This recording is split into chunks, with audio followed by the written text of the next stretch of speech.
Good, good. Alrighty. Well, I happened to look up and Barricatier was here this weekend, so I'm gonna go ahead and do my guide for Warframe. I wouldn't say like a playthrough guide or anything like that.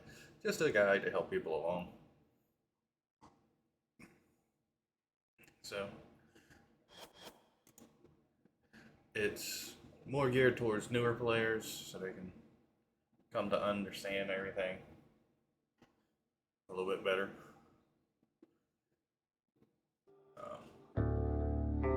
Also to help returning players because I'm going over everything. It's that time again. But,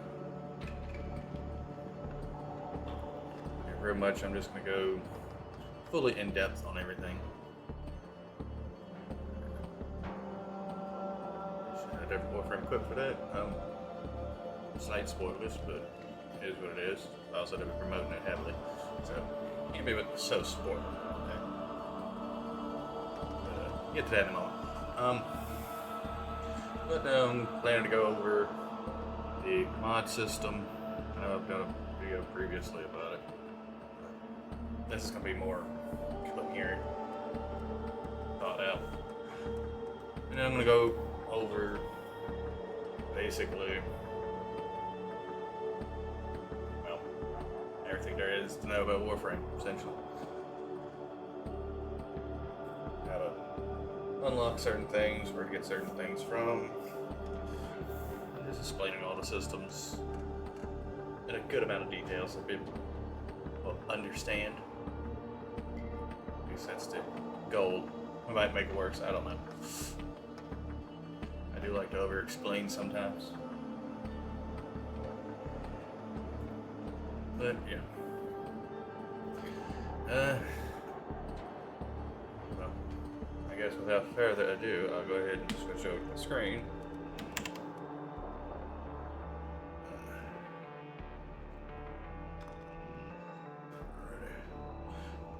And I guess I'll start with mods, because it's, going to be the biggest thing ever.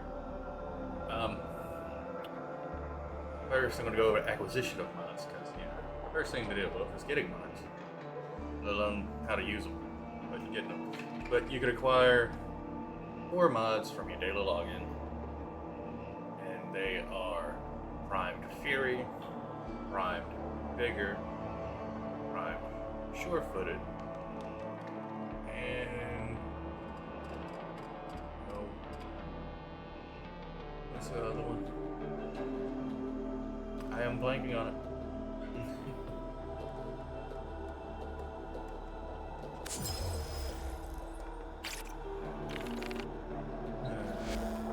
And you will get messages from Eric Tier, which he has mods too. I'll show here in just a moment.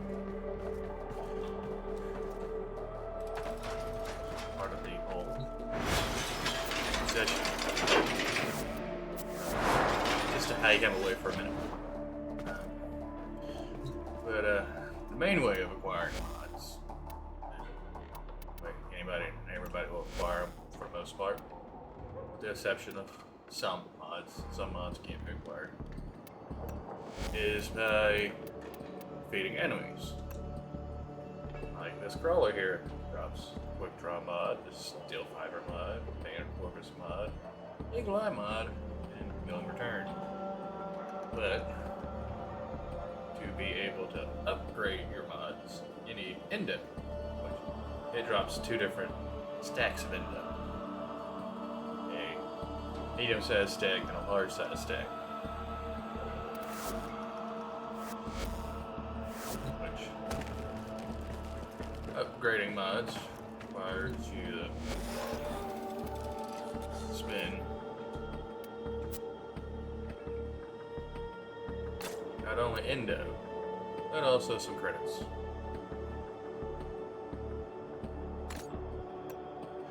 To be able to rank them up, there are several different types of mods.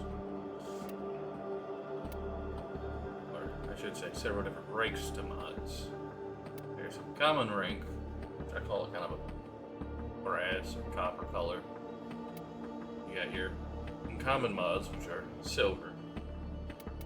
You got your rare mods, which are gold. You have your, as I get to them, this way. And bear with me a moment. You have your legendary mods, which are kind of a white color, platinum-ish. That's what they're supposed to look like. Then you have ribbon mods, which are purple.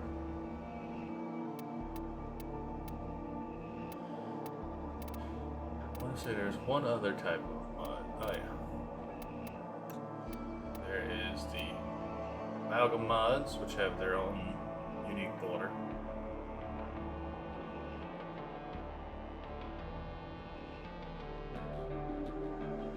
You have galvanized mods, which again have their own unique border. So look for them.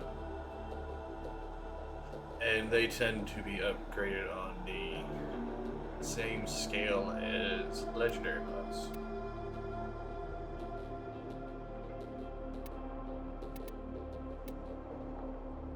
So, legendary mods cost the most to upgrade. Their common mods are cheapest to upgrade.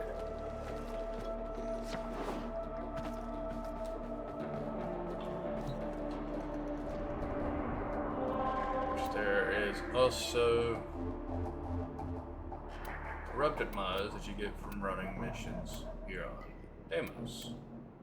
But you have to have a key to unlock the vault, which they are.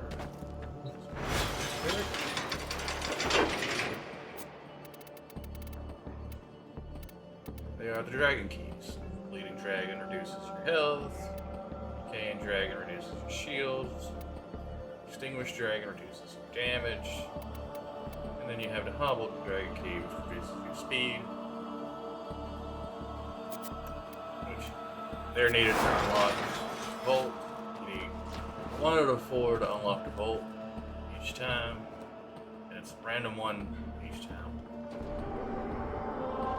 You need to be able to get into it.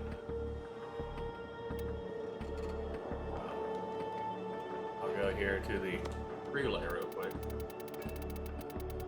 Fairly common.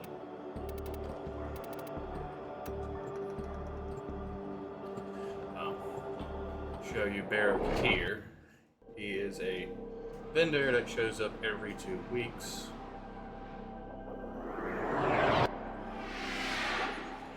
He takes ducats, ink credits for the items he sells. You acquire ducats by selling prime gear, well, specifically prime parts that you borrow from the void fishers, which I'll go over shortly. The wait is over, Tenno. Barrel Key Tier has arrived. Like this time he's come with prime point blank, prime charge shells, prime cleanse gear, prime vein of the Grenier, pack leader, prime fulmination, and he does sell weapons. Way to acquire some. He also sells relics for specific things that are vaulted at the current moment. He also sells cosmetics and beacons. I'll go more in depth on that stuff here in a Nothing to your liking? minute. You can also get cosmetic mods, which are mods for Warframes. The right person to talk to, which are for Warframes and Will some these help you? I guess this is for the Burstron Prime. And then that one right here for Ash, which augments its skills.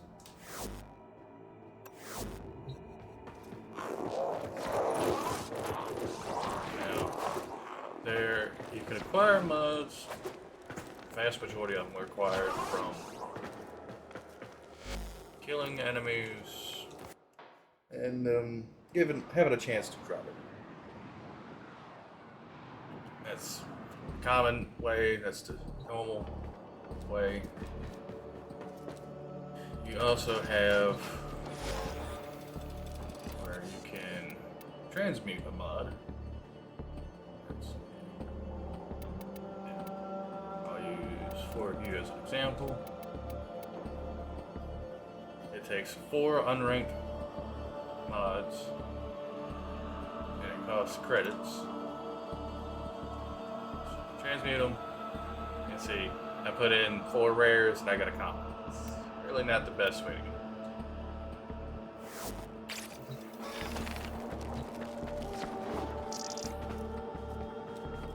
It's one way to get some random mods. Now, another way, which this can be very helpful in the beginning, is you come to the Void. I recommend Extermination, just me personally. There's containers here in the Void, usually in vaults, that just require you to do a little challenge to get into them. Show here in just a moment. You are not alone. This tower is full of life forms, all corrupted by the neural sentry. Yeah, Clean them out. real quick. It's not.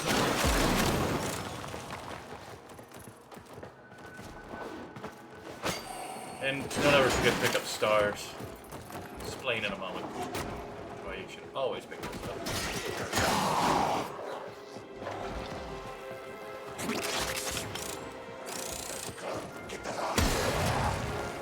Hopefully I can get one of them to drop a mod. Show proof Keep of concept. fighting. As long as the enemy is here, this tower is useless to us. These little rooms right here, they're most likely will never drop a mod from any of those containers.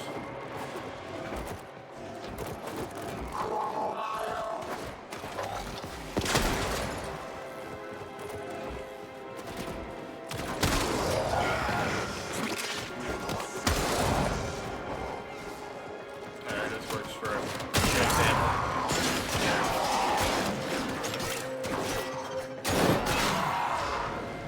If I go up here, and I hit this button right here, that's going to come down as that. Now, one of these containers should get me. Yes, one did. It gave me revenge, because it came out of one of the containers. Normally it shows up in the bottom corner, but since I've collected it before, it popped up. Specific.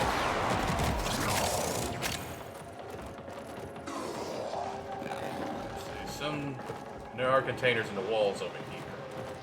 Open up. First, because I won't show it. But you can still break them open. You do a slam attack. With a weapon, or if you have an explosive, you can break it open. And if you have a companion with you, they can suck it up for you, and you don't have to open it up. You get it straight out of the wall.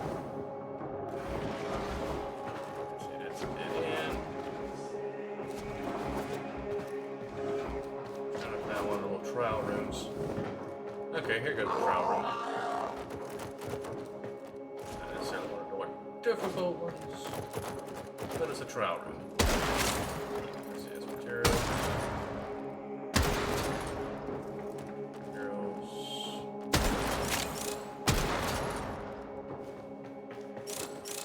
I didn't want to pass out any of them.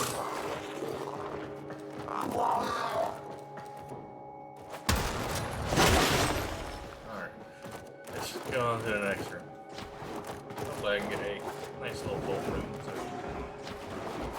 what are we talking about?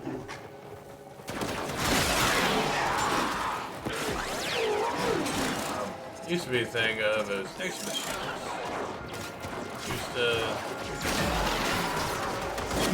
not drop any mods, they had their own whole drop all the things. It did change that. This is actually a good one to be here, actually. In these clothes, containers.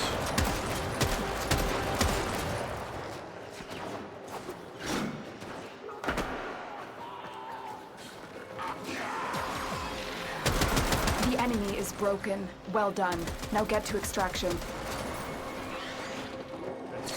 Nothing in mud down here. Not being very mod friendly to me right now.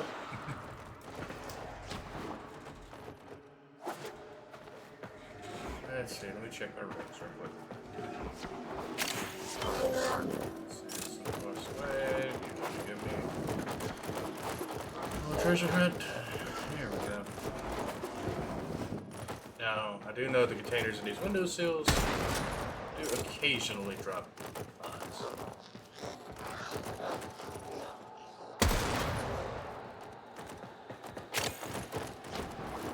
Trying to get one to pop up far enough away. I can show you that they actually show up on your map when you have loot detector. They have their own specific emblem. That way you can tell if you left any behind or not.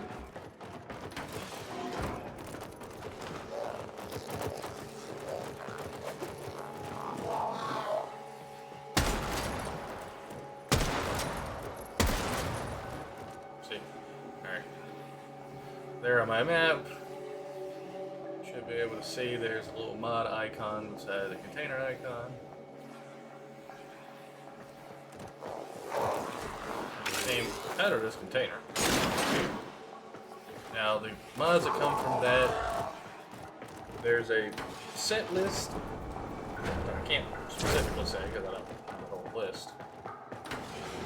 But it's a good way to get some of the rare mods, not the some of the rare ones. To get your build online.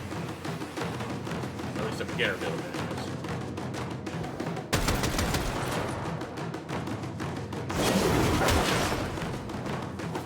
And this is one of the little challenges you have to do to get through. Because each one of these containers over here has a chance of having a mod in it.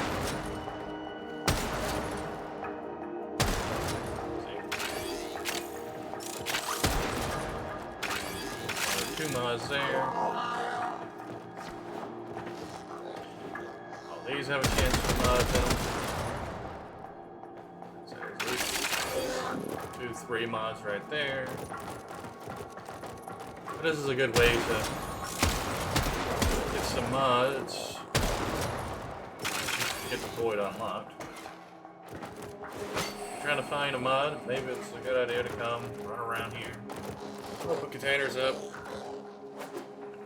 You may find the one you're looking for, you might find one you didn't know you were looking for.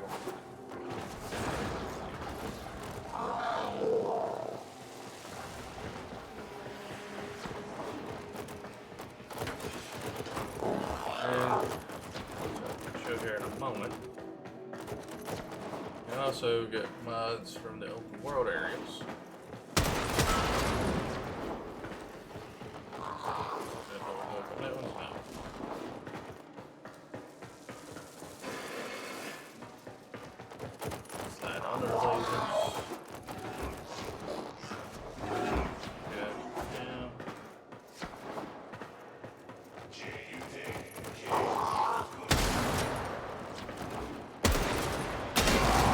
Talk more about the death orbs and primes once I get around to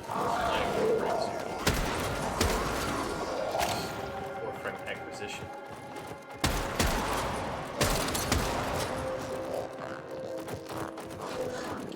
And the key differences between prime Warframe and non-prime Warframe.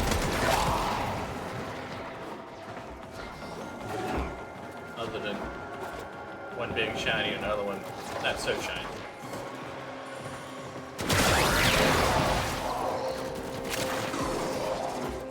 I might be zipping through right at the moment, but don't always just zip through. Mission Stop, complete. collect resources. Excellent work, Tenno. As you can tell, I got flow mod, which increases your energy pool, vital sensors increases rifles, ultra, which gives you electrical damage. Missiles, fury increases attack speed of your melee weapons. Whenever lets me have control back. I got assault mode, which allows your sentinel companions to attack. And calculate direction, which is shields for your companions. We got Fletch, which is puncture damage for shotguns. Revenge, which is a mod for a companion, which is Shade. Trick Mag, which increases the ammo maximum for pistols. Then you have Vitality, which increases the health for your Warframes. And these are pretty much all mods I got from just breaking open those containers. Now, I'm not going to go here because one of my more upscale builds. Go down here to my lower grade stuff. This is Protea. You can acquire via a quest. But you usually have ore slot, an extra slot, or I call it a utility slot because usually it's a utility mod that goes in here. And then you have your regular mod slot area, which gives you 8 slots for them. Total of 10. Ore mods, some can be farmed from specific quests. Like the Silver Grove quest. Exilus mods or utility mods. They drop like any other mods. But now you do have mods, or I don't have any for her. Switch to Edge. He does have augment mods. Like Seeking Shuriken, which affects his first ability, Shuriken. Which is what it currently does. It drains 25 energy, throws 2 shurikens, and it does 500 damage. Seeking Shuriken hits exposed weaknesses on enemies, reducing their armor by 70% for 8 seconds. Now, it says the exact same thing. Which you can increase the effects of that and the damage it does. I also think the amount by increasing your power strength or ability strength. Let's slot one in real quick. And you now have, you still have 2 shurikens, but it does 650 damage instead of 500. And it now has 91% armor reduction instead of 70. Now if you increase it higher, you'll get more out of it. At the current moment, due to me being, well, this also affects mods in general. Your default mod capacity is normally your master rank, whatever it is, and depending on if you have an Orokin reactor installed, it's doubled. If you have an Orokin reactor installed, it doubles it, which mine is currently. My master rank is currently 27, which gives me 54 capacity. And since I have already put a Forma in Ash, it allows his abilities to be scaled off of my master rank instead of his rank. Normally you don't have that. So this is a maxed out Shuriken, max rank, and this is what it does, which is Intensify on. I take Intensify off and put it in Transient Fortitude, which is a little bit stronger. We should get that to 100%. Yes, got it to 108%, but due to it being a corrupted mod, which is collected from the Orokin bolts on Deimos, doing regular missions on Deimos, open world ones. They come with a very high positive, but they also come with a negative. A better example, which still holds my key point, Blind Rage, gives me 99% ability strength and minus 55% efficiency. Where Transient Fortitude reduced the duration of it, Blind Rage will increase its effect, or its armor reduction even more, increases the damage even more, but now it costs about 50, just over 50% more. So it's about 30. It'll end up rounding it up pretty much to 39 energy when you cast it. But we now have an ability strength of 199% or 99%.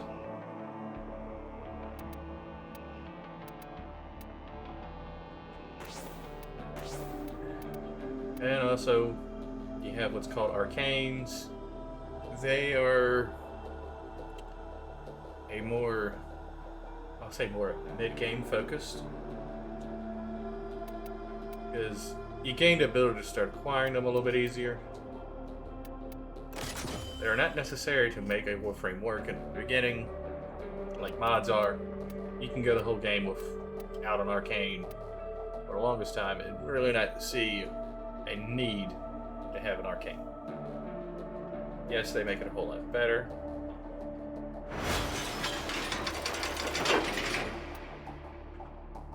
And then you just show modding these. Yeah, I haven't used this one at all.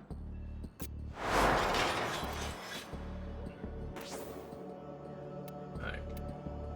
And like for your rifles, you have mods separated out by rifle, shotgun, bow, sniper, or your primaries. This is considered a rifle, so if you want to increase the damage of it outright, you would want to put in a serration mod. See, now it increases the damage from 44 to 116 for regular shot. And increases the damage, the slash damage, I should say, from 10.6 to 28.1, and the puncture from 42.4 to 12.4. Increasing the total damage to 140 when it explodes. Because this is a rocket launcher. Which also gives it access to some of its own unique mods. Let's see. I can find it real quick. Could be. Oh, yes. Firestorm, which increases the radius of the explosion. I say and a half. But now, one of the caveats with weapons that have explosions is they do cause self-stagger. Which can cause you. Which is a stumbling animation for you, essentially. And it can cause you to come out of the animation if it's a heavy one.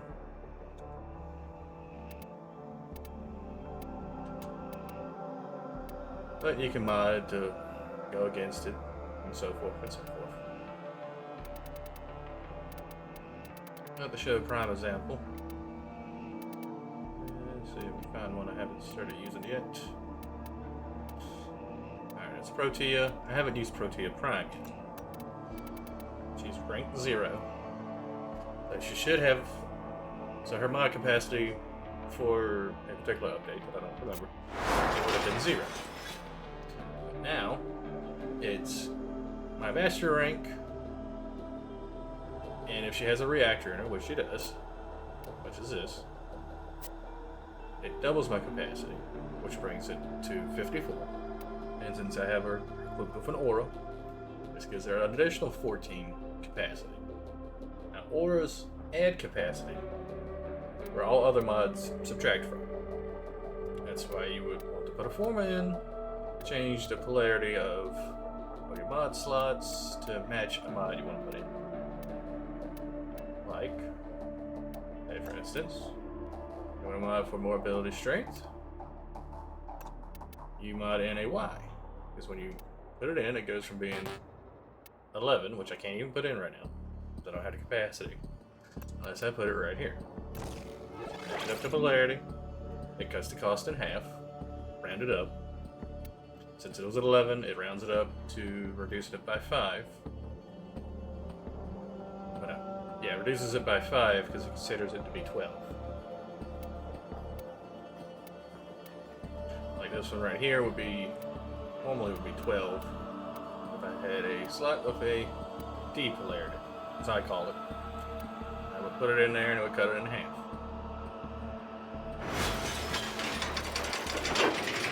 Making it cost less, and you can put better mods in. And just for instance of showing, your favorite Warframes now. This is my Frost Prime that I've had for a few years. And he has, up here as you can tell, because this indicates how many formal you've put in. I've put 11 in. And I have pretty much every single slot formed. And all the ones you see in green are being cut in half. It's Icy Avalanche has the same mod cost as Fighting Frost, 9. It's not 10, but it was reduced down to 5 instead of it being reduced down to 4 because it would have been 4.5 cut in half. It goes to 5. So it always rounds up. And Equilibrium costs 13, and it's rounded to 7. It's all about matching the symbols to what you want to use them for. And a side note, if you have a fully ranked out arcane, you get an extra revive for your missions. If you have 2, you get 2 extra revives per mission. Giving you a total of 6 revives for a mission, instead of the normal default 4.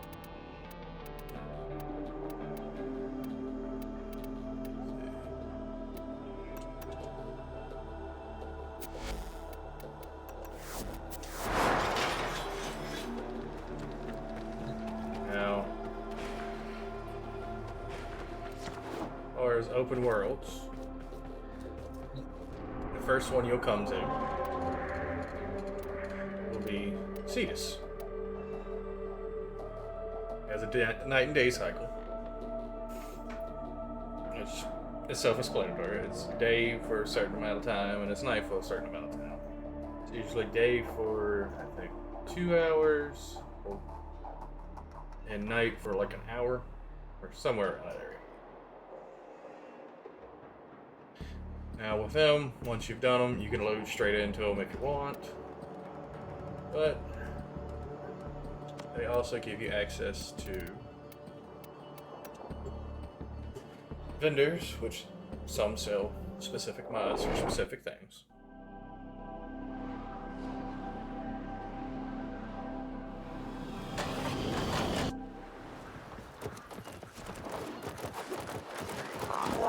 One of the mods I'm currently using, actually different vendor.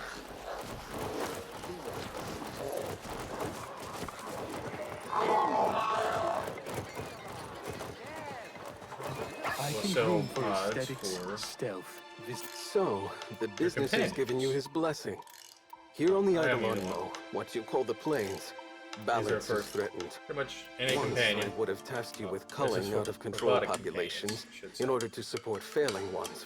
But for And now, this one's those specifically days for are beast gone. companions. My partner has chosen to devote resources to Be well. Here specifically in Cetus, you also have No access peddling. to I will not be attending your poetry recital. to Huck make would rather get the Zaws, point of which this are than melee collect weapons that you can magnets. Call me custom a build sir. to your own liking. And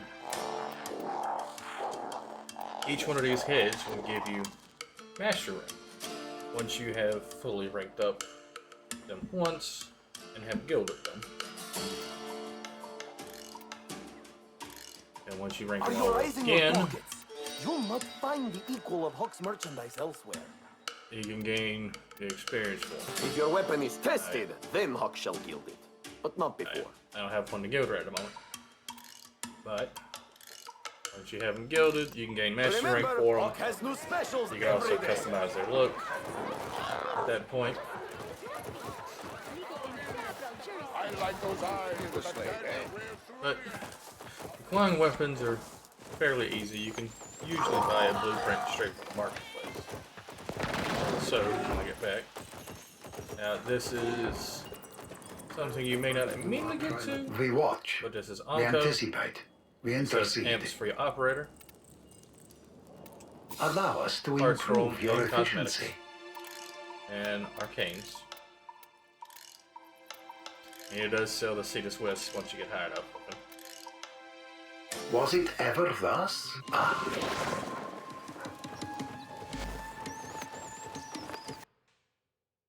Now, as far as starting out I have no experience with the Deviri Paradox starting point. I do know it gives you access to the circuit.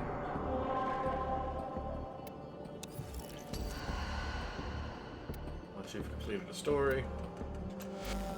Now, personally, I've not really done it, but I do feel like it's a little bit easier way to acquire the parts for a Warframe, say just for Excalibur in general. They also do give you some mods. They do also give you an augment mod for the Warframe you're working on, if it's one available. And they give you an arcane. But they give you the 3 parts you need to build the Warframe. The neuroptics, the chassis, and the systems. And then they give you the main blueprint at the end.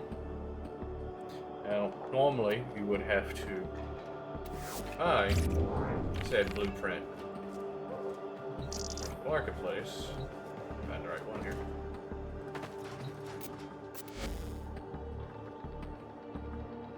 Let's see.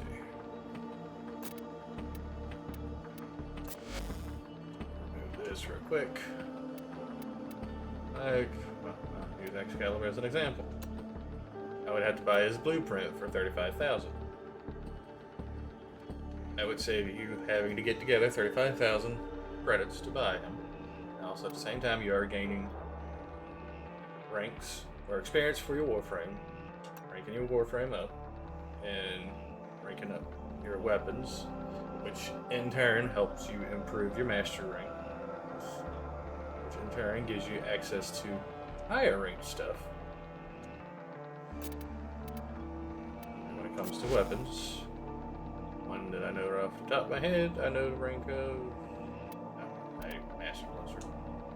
Undo that real quick. It's the Soma, which is a master rank 6, if I do believe. Yep. So it requires you to have a master rank of 6 to be able to make the weapon. You can buy the blueprint before you make the weapon. And if you buy it with platinum, you can get it outright. If I remember correctly.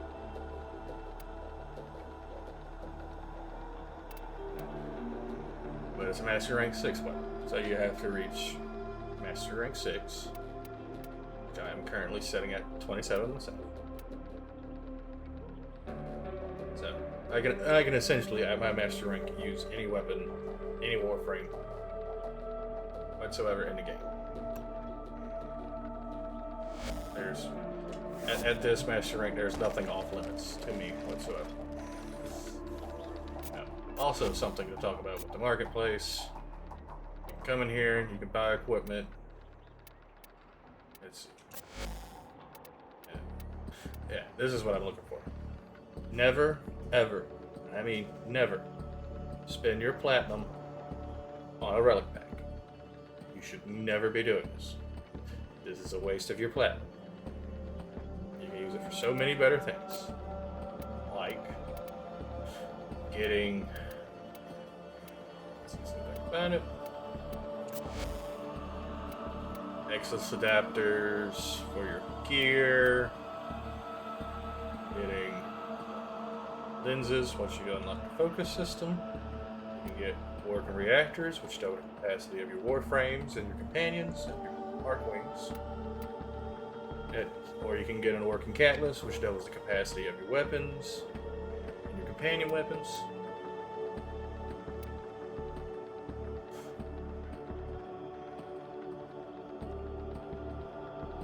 There's so much better stuff you can spend platinum on. I don't entirely recommend spending platinum on your reactors and catalysts because you can acquire them from Nightwing. Now you might be wondering if I'm holding back on y'all. Essentially, a Dream. battle pass. And it's completely free. You just complete stuff to just progress through it. You get credits, which then you can come over here to here, and you can buy a working catalyst, a working reactor. You can also buy a Warframe here, which is Vauban, which is not a bad Warframe. And they don't sell his main blueprint, you do have to go buy that from the marketplace. Which you can buy him, you can buy his 3 parts outright with the first set of credits you get as soon as you do. You can buy alternate helmets for Warframes. You can buy skins for some weapons. You can buy glyphs, which are a little icon right here. You can also use them to detail your loadouts with. You can buy mods. These would be considered augment mods if they were for a weapon, because they augment how it works. These are usually for specific weapons. And then you have this, which is an aura, which increases your capacity, gives you a specific effect. And there's several different ones of those. And then you can buy blueprints for skins. And they do sell some weapons in here, like the Angolian sword, or the Heat sword. Also have some other augments in here. You can also buy sigils that go on your Warframe. You can buy ornaments for your ship. And you know, decorations too. This is a decoration. You can buy this. And you can buy a couple of rare resources. And all you have to do is work on the Nightwave, get these.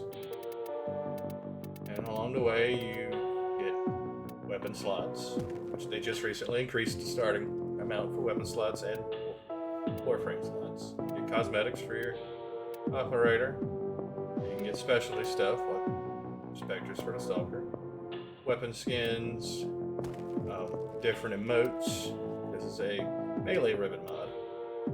That is for your ship. You can get a pack of formal or cosmetics, an arcane, mods, glyphs, Warframe slots,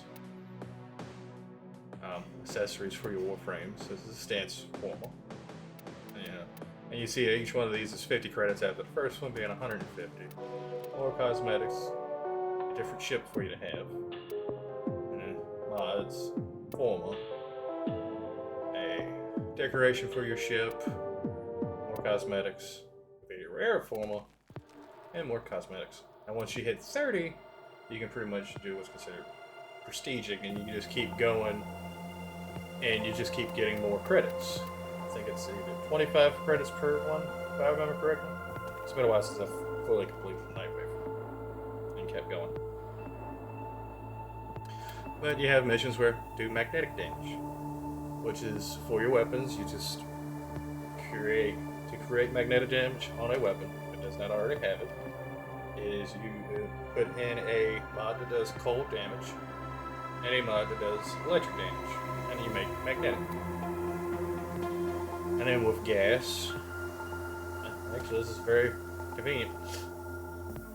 You can make this by putting on your weapons a mod that does heat damage and a mod that does toxin damage. They will combine to make gas. But, to be more specific on that point, the order in which you have your mods affect the elements that are created. Since I have my heat mod here, and my voltage, well, let me rephrase this. I want as a better example. Ah, yes, this. Alright. Since I have my electric mod here, and I have my heat mod here, it creates radiation, and I have my cold mod here, which just gives me cold damage. Gives me my cold, gives me my radiation, which is a combination of heat and electric. Now if I move, say, my heat mod with my cold mod, it now changes it to magnetic heat. And if I change my electric mod with my heat mod, it now makes blast electric. The order in which you have your elemental mods affects which way they combine.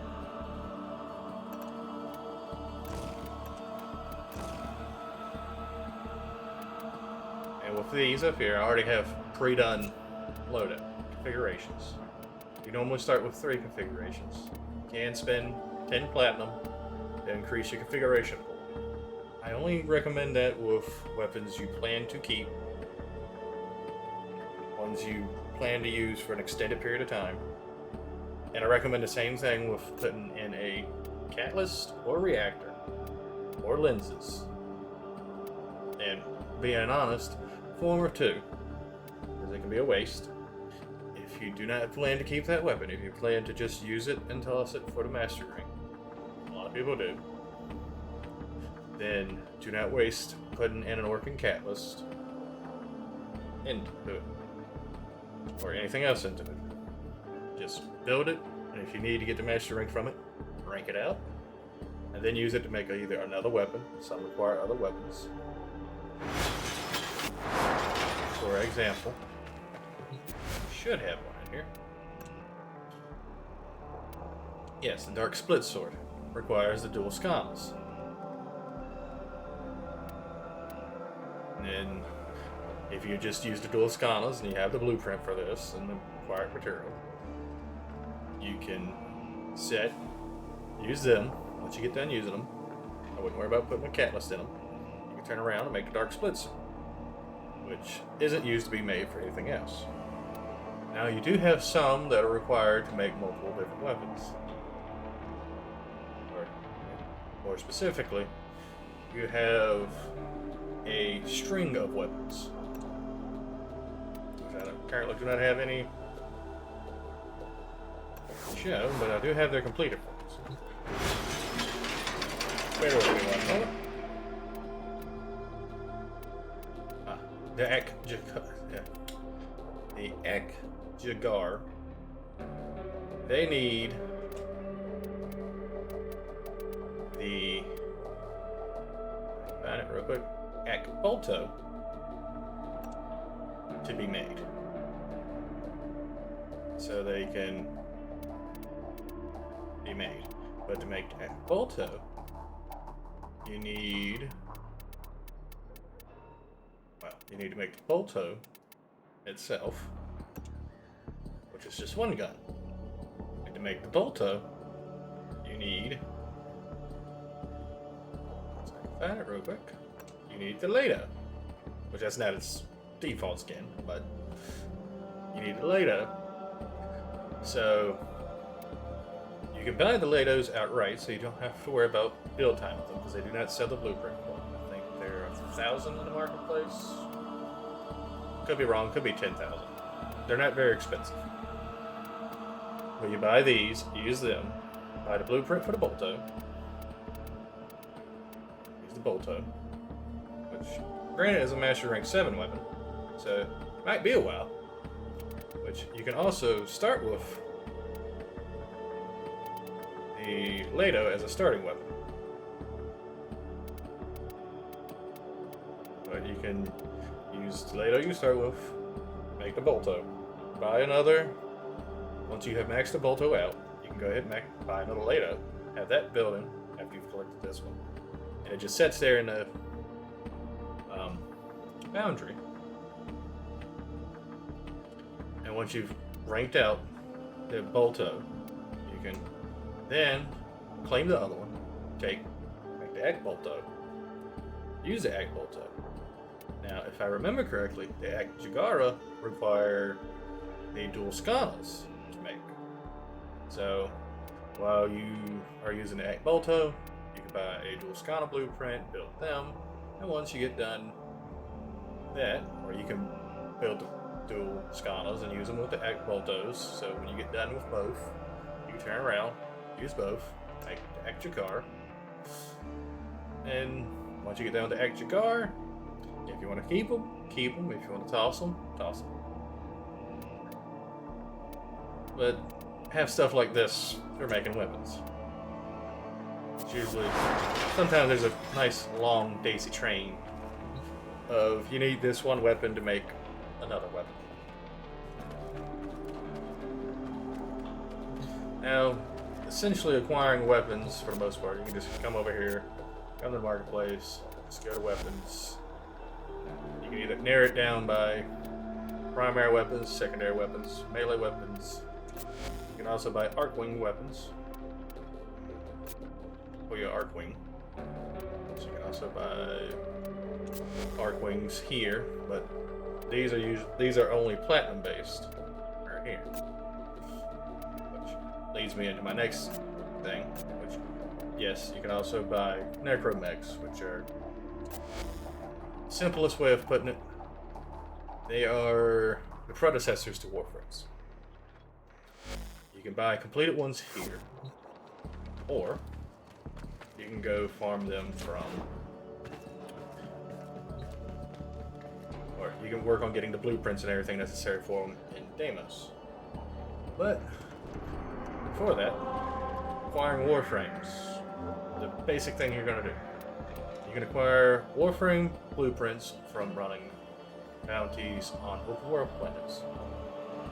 There's different ones for each open world planet, or for each open world on planets.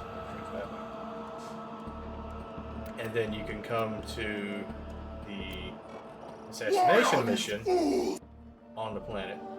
You can do it and acquire a Part 4 Warframe.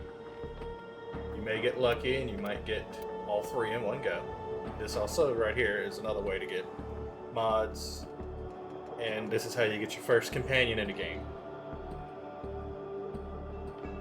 They've added a whole lot more to this one. When I last did it, it was like 3 things. Anyways, but each junction unlocks the next planet. So you can start on Earth. That is where you always start. Well, unless you do the Devirian, then that's a whole nother one.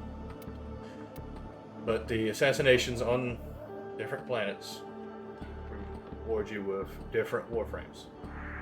With the exception of Mercury, it does not reward you with a Warframe at all. It does reward you with the parts and blueprint for 2 different weapons.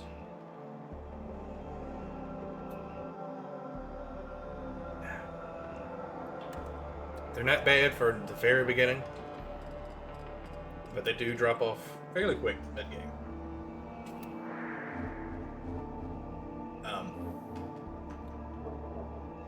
As far as my suggestion for Warframes, and there are some assassination missions that do not reward Warframes whatsoever. But some Warframes are gotten from doing missions or assassination missions. Some are dropped from specific enemies. But you can come to your codex, and there is a list of quests to do to unlock Warframes. Like the Deadlock Protocol unlocks Protea, which you saw earlier.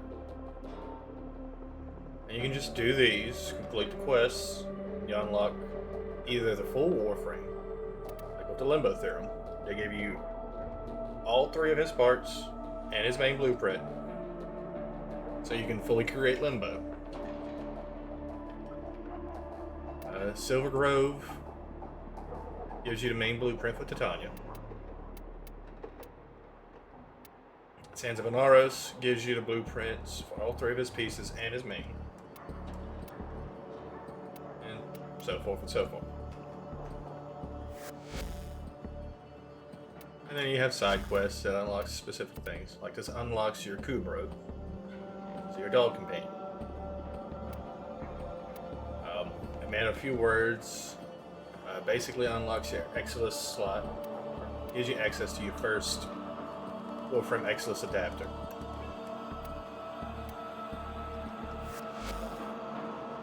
But you also have your main quests, which are self-explanatory. They're the plot of the game.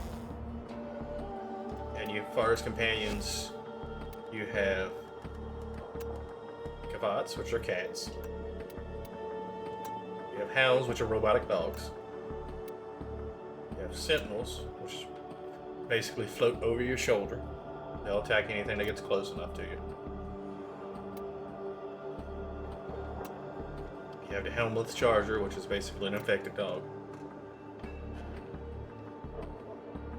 You have a Moa,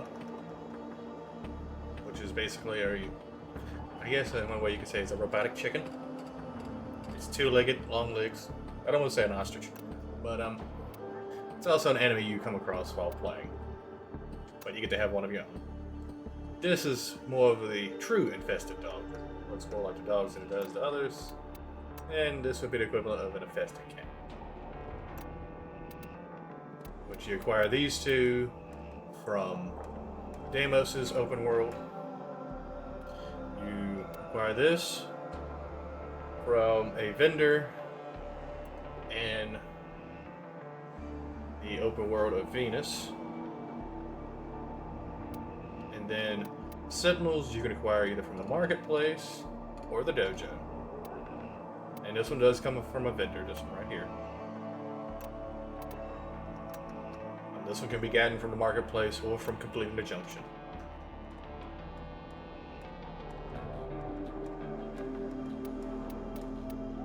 But some of these, the Helios and the Jinn, come from the dojo. Which leads me to another place you can acquire Warframes, weapons, companions, and this is where you get the blueprints to make arc wings.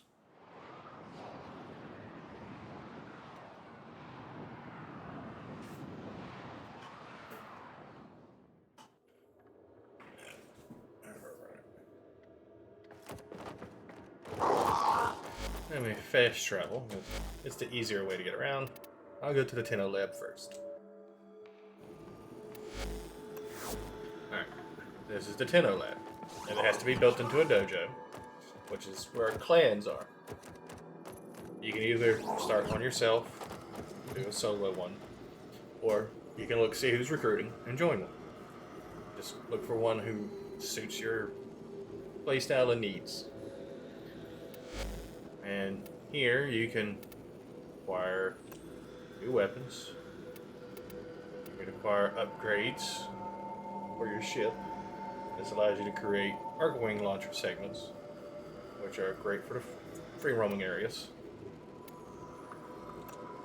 You can acquire blueprints for Warframes, like Banshee. You can acquire all three of the blueprints for him, or for her. You can get gear blueprints, which allows you to make, 100 ciphers, which is never a bad thing. You can get Arcwing weapons, you can get weapons for your Warframe.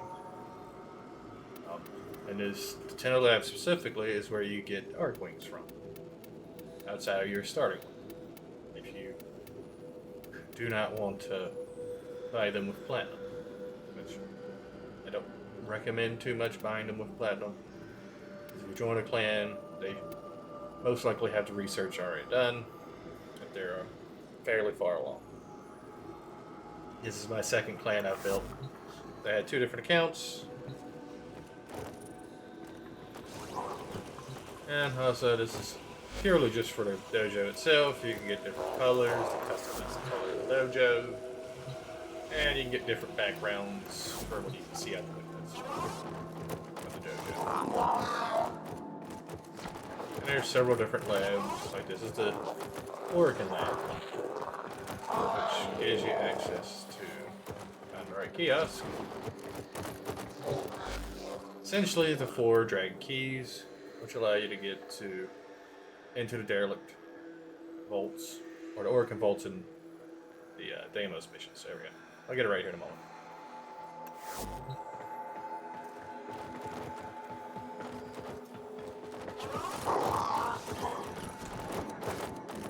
And then you have the energy lab, which is over here, which gives you access to Corpus weapons. Squad energy restore, shield restore, and it's the large one, so they give you the most amount. They also give you the blueprint for the big resource needed for making the stuff. Because this requires Feldrin. I think I'm saying it right. To be built. And so this is also where you can find the Helios companion. And all your sentinels come with a weapon with them. So when you build them, you automatically get their weapon. But you have to have 2 companion slots for them and their weapon.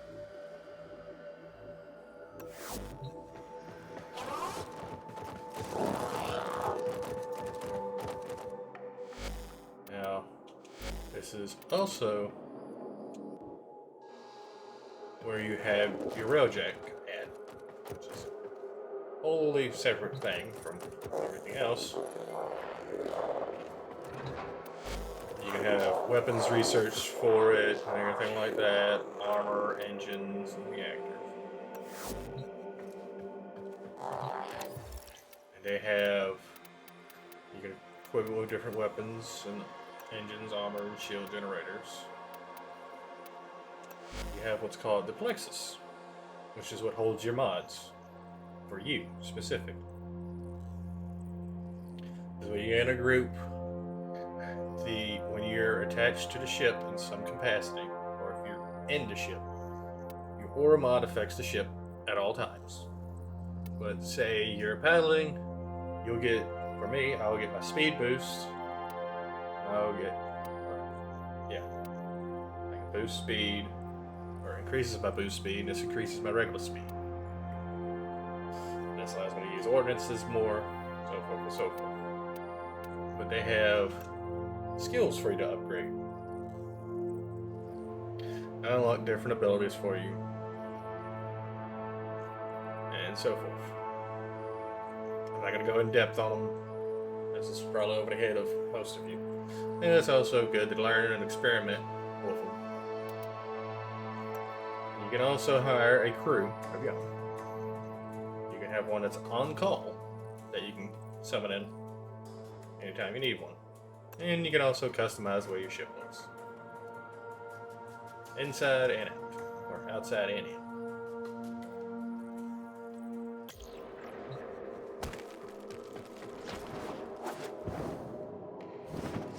And you can run missions. You can either start it up from the star chart, or you can come here directly and use the ship. All systems functional. Personally, I like Cephalon Psi the most out of any of the Cephalons. Bless the day that's given. But you can come here, start missions for Railjack specifically. Now, speaking of Railjack specifically, you have what is known as Kuvaliches and Sisters of Plavos. Sisters of Plavos, Tenno disembarking. Tenant weapons. Specifically primary and secondary. And they also give you a built town and a park. If you want to custom build one of your towns. Which is what I did with mine. I custom built mine. But Kuvaliches, they give you just weapons. They give you primary, secondary, I think 1 or 2 melee.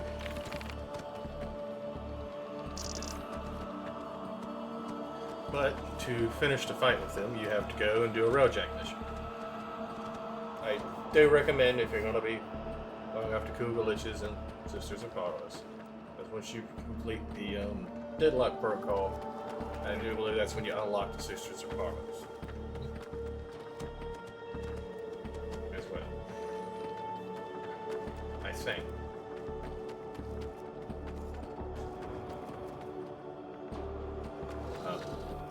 Now, as far as your animal companions, you get the incubator. Which, at the moment, I can do Kubro breeding. I got 53 eggs, and I got 6 power cells. I don't have enough Kavat genetic codes, but you get them from doing regular missions on Deimos, and there's feral Kavats roaming around. You can scan them you scan them to get the codes. And once you have 10, you can breed a Kavat. Once you, okay, and you do have to have the segment to breed Kavats, which you can get that from a dojo, or you can get it from, pull it up, by killing this specific Rainier enemy. As soon as I can find it. That's alphabetical order tends to work best. At least for me, anyways. There's E, F, G, Hayaka Masters. They dropped a Kavat Incubator upgrade segment. It has a common drop from it. So you don't have to spend any money to get it from the dojo. And if I remember correctly, it's the research. So yeah, you still have to build it. But you can get it from them without having to spend anything. But yes, you have Kuvalichus, which was my first and only one I've had. I haven't gotten around to doing a whole lot more. I don't have any sisters at the moment. I traded for the parts for my hound. I just feel like spending a whole lot of time getting them. But you can trade, speaking of trading for, you can trade almost anything between players. And by almost anything, you can't trade completely built warframes and weapons, with the exception of syndicate weapons, which are Will these help you? Which are the specifically, right? Telos, Boltor, so forth. You can trade these between players because you can't build them. So you can't trade the blueprints or the parts.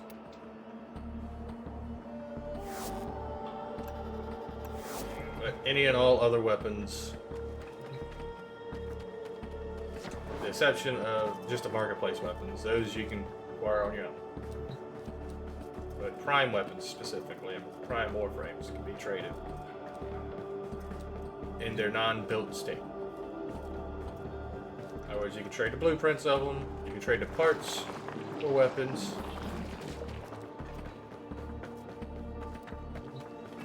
And all the fun of getting everything built happens here. Which leads me to my next segment for warframes, which I know I've been all over the place, but trying to cover everything. Is you build warframes. So you already have that warframe. Or you're done using that warframe. You can subsume that warframe, which I will show in a moment where to go get stuff needed to do that. But I'll take my Jade here for instance, which you have unlocked helmet segment, which allows you to freely access this into your orbiter. You can take a warframe. Now you cannot do this with prime warframes. You can do this with any regular warframe. It'll require resources for you to do it. At the current moment, they don't have the resources needed to do this entirely yet. So I will feed them resources. I have enough. Feed him everything he needs.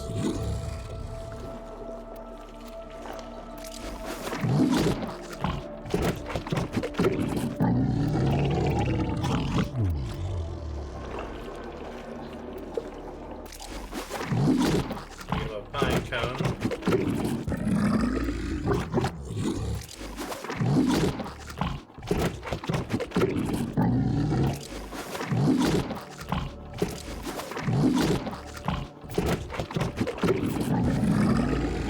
Personally, I have an extreme abundance of resources. That's mainly because, one, I've been playing for 11 years. I'm going to have an overabundance of resources. Now, when you go to subsume the warframe, it's going to ask you to type in confirm. They're making sure you're doing this because you want to do this as you exit the play. Take your warframe. Warframe is gone now.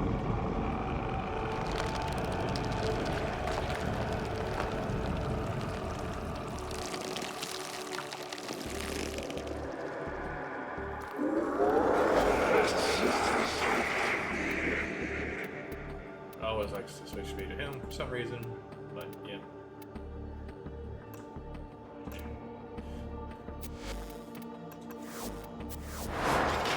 Now if we go in there, you should see Jade on the wall.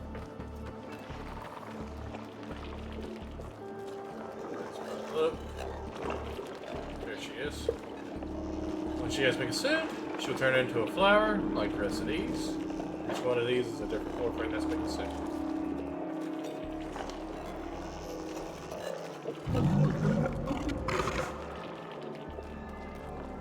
And when she has been consumed, I will have her seraphim eyes.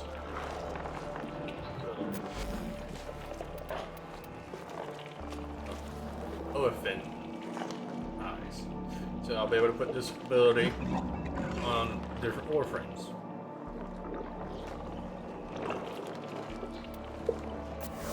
So I can mix and match abilities to Warframes and if I can use it, or not necessarily use it better, but can benefit from it.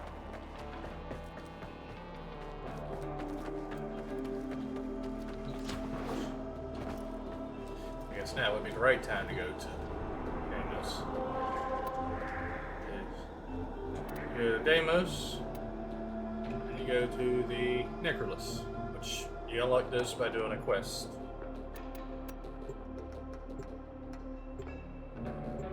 It's a main story quest, or main quest in general.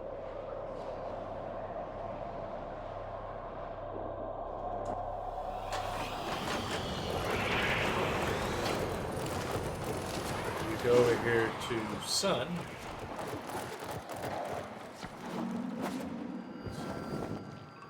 The longest possible way around. Poor Kaylee thinks this family may yet have a future. Monotony is bearable. Hope? That'll kill you. You get them to their third break with them. And you yourself are Master Rank 8. You can buy the Helmuth Segment Blueprint. Build it, then you can install it yourself. And then once you hit Family, which is the 5th level, which is the final level, you can get the Helmuth Configuration Segment. Now you can buy both of these from the marketplace for Platinum if you do not feel like grinding out the family all Indeed. I shall languish in weary solitude. If you do not choose to. Now, you can get weapons and interchangeable parts. Father. I can't undo what happened, but I can keep making progress here. Maybe my children will see me differently. And you can, something I didn't know they added, or might have known and just didn't think about it. They added the damaged parts you need to be able to make Necromex to his inventory. Sure. Take it easy, seeing you again. I'm To sure. make Necromex, you have to come over here.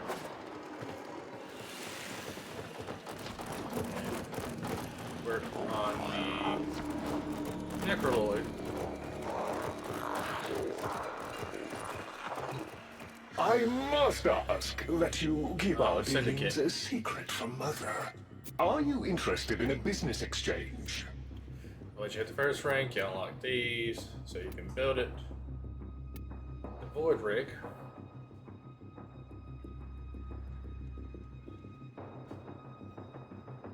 The Necromech.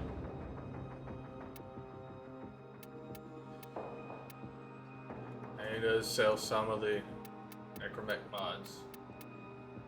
Perhaps another time. Be pragmatic. If I remember Welcome correctly, to our it's only haven. 3 ranks to him. 1, 2, and yeah, 3. Ladies, 3 ranks with him. returns.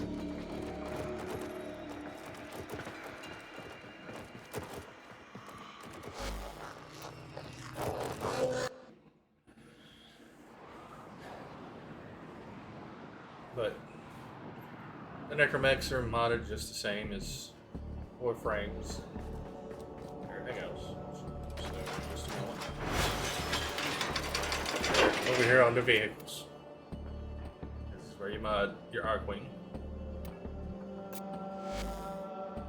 Which, to get, for the most part, your Arcwing mods, you have to do Arcwing missions. Not on the star chart.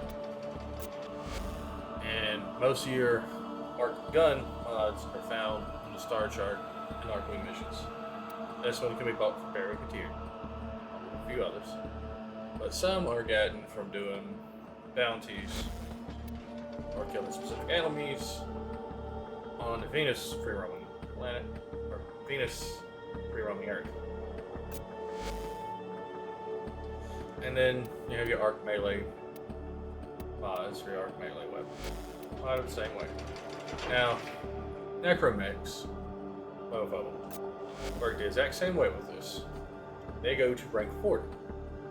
Now, everything else you have will max out at rank 30, with the exception of one melee weapon and all Kuval and Tenet weapons.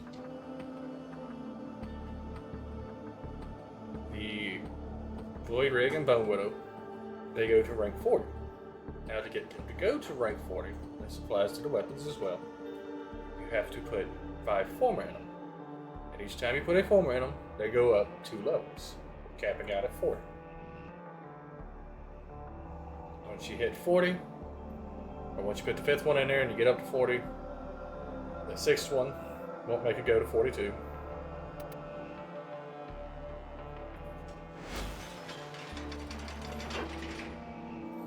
But you gain master rank for every additional level they have. Once you go to 30, you won't gain any more for going from 1 through 30, but 31, 32, you gain master rank for them, and so forth. Now the weapon, it's an exalted weapon, which is a weapon that's bound to that particular unit, or in this case it's necromech, because there are warframes that have exalted weapons as well. It does not go to level 40. Or rank 40. It goes to rank 30. And then you have Decay Drive, which is basically space skateboard or hoverboard, or whatever you want to call it. It has its own mods. It pertains to a syndicate all its own. Oh yeah, I forgot to go over this. Let me go for some more inconspicuous. Helios.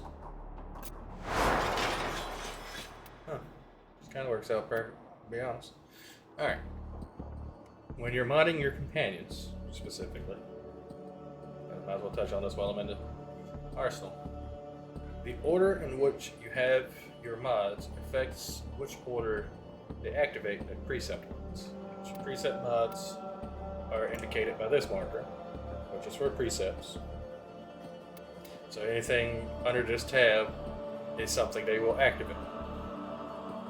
Since Investigator is the second one here, say I put Target Receptor, which causes him to fire his weapon. Here, he is more out to attack than he is to scan. Which is not necessarily a bad thing. Vacuum has really no priority whatsoever. It doesn't matter where you put it. It will always pull in loot to you.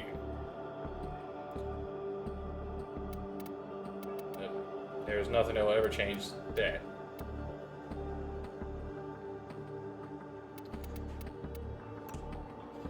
So, putting them through here affects what order it goes from 1 through 5 on the top row. Starts 6 through 10. It will use precept 1 before it does precept 10. It goes and it checks each one of them each time it goes to do an action. Now, it will still do the other stuff it's supposed to. Usually, personally, I put the attack mod as the last mod in there, so it doesn't attack. It's more of a support. But that's personal. That's with your Sentinels. Still works similar process with all your other companions. Whatever you put in there in this order, they will do that first. Now, since I actually have one right here, there are set mods. And the more you have in your set, the more it gives you that it increases the secondary effect. And they vary in rarity, and some of them have mods of multiple rarities.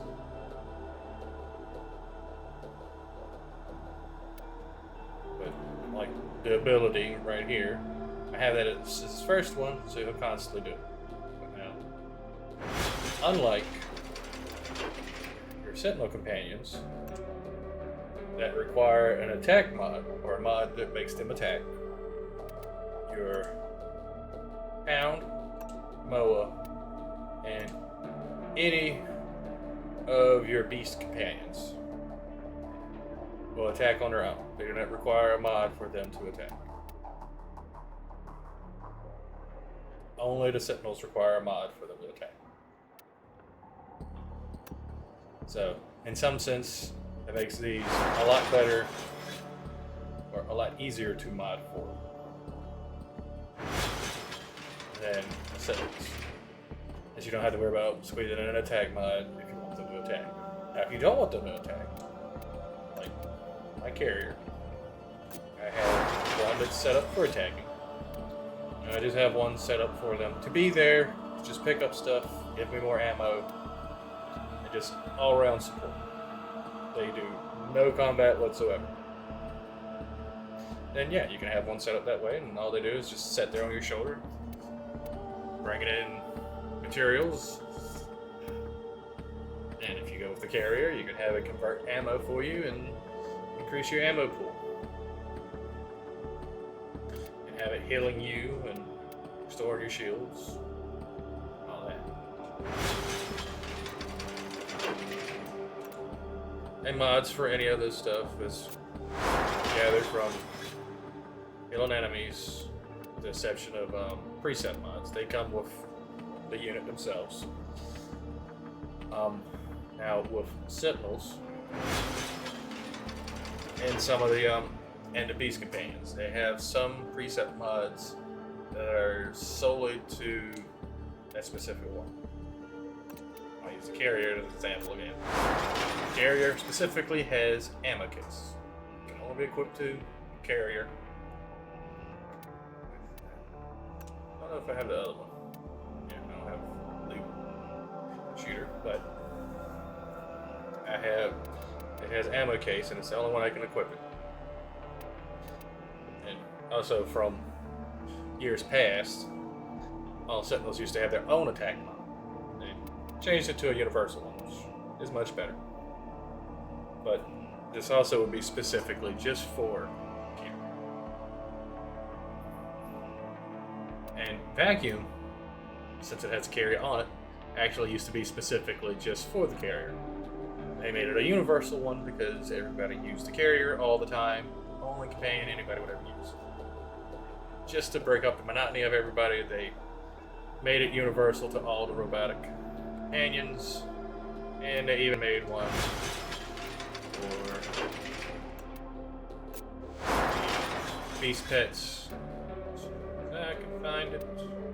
Yeah, called Fetch. Exact same thing. I do believe it's even the same cost. And it's just for your beast companions.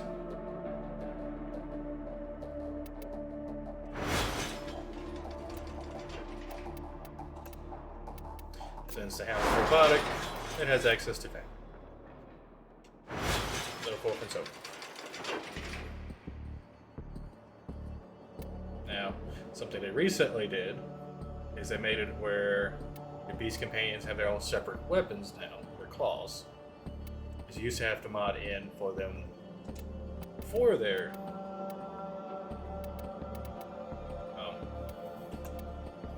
claws to be able to do damage. Hence why you see a lot of mine missing mods now, because they used to have those mods in them. Now you have to mod for it.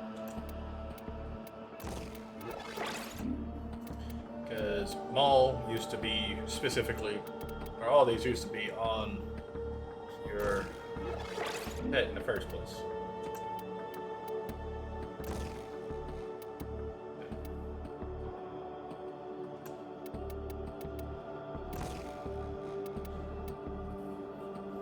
And that's how it would work out.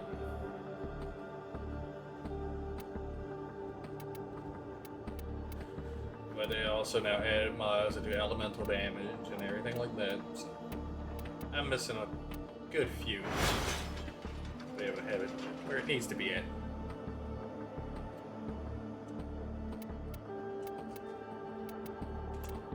Just means more stuff for me to hunt down. And then you have your Parazon, which is something every Warframe has access to. And whatever you mod it to, you can have that set up for the same for every Warframe, so you don't have to change that for every Warframe. I should probably clarify that too. Whatever you mod your weapons to or your Warframes to, when you equip them, they'll be modded that way. You don't have to remod them every time. And as you do progress, you'll unlock more loadouts and everything. The higher rank you get, the more loadouts you can get. You can also buy, I think it's 12 loadout slots for platinum. Because I would have, you start out with one. Yeah, I would have 14. Yeah, no, I would have 16 loadout slots, but I have 28. So I bought the 12 available ones, if I remember correctly. But the Parazon, you get the mods like you do any others from killing enemies. No, I think these are actually from doing spy missions, actually. Let me check real quick.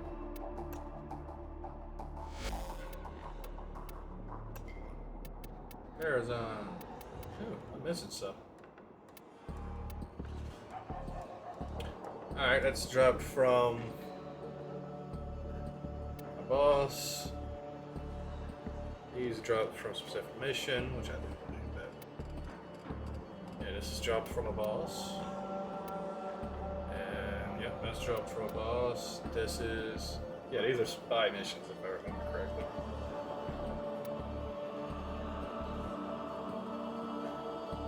I don't know what these missions are. Ruben.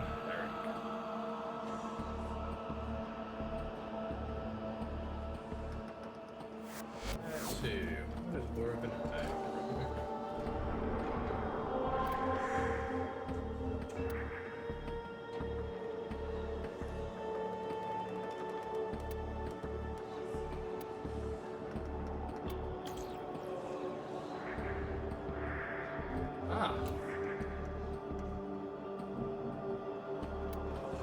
Got it from Railjack missions, okay. That's what those are from. We're all learning together. I don't claim to know everything. I know a decent amount, but not everything. So these come from Railjack missions. It's actually not a bad one.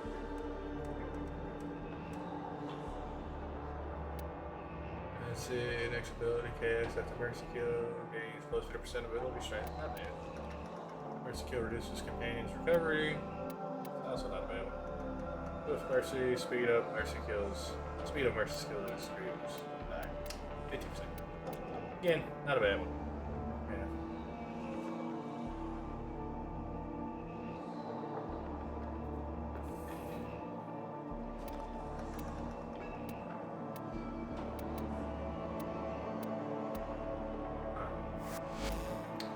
And then you have your Warframe mods, which are required to kill Kuva Liches and Sisters of Progress. Figure out which order you need them to have them in. And so forth. Now, speaking of Warframes, your primed ones can be farmed from relics. Look at down here. actually A1. Granted, this is an antique, so you're not finding this one ever again. This is back from... I refuse to use it. This is back from when they first transitioned over from the Void Key system to the Relic system, which happened probably 5-6 years ago. But it has Trinity Prime Systems blueprints. It's common drop. And then it has weapon blueprints in here. And, you know, uncommon has 2 weapon blueprints. Has a weapon barrel and a handle. And then the rare is a blueprint for it. Let's see. Yeah, so this one is Garuda Prime Systems, our Prime Chassis, and so forth. So you would run Void Fissure missions.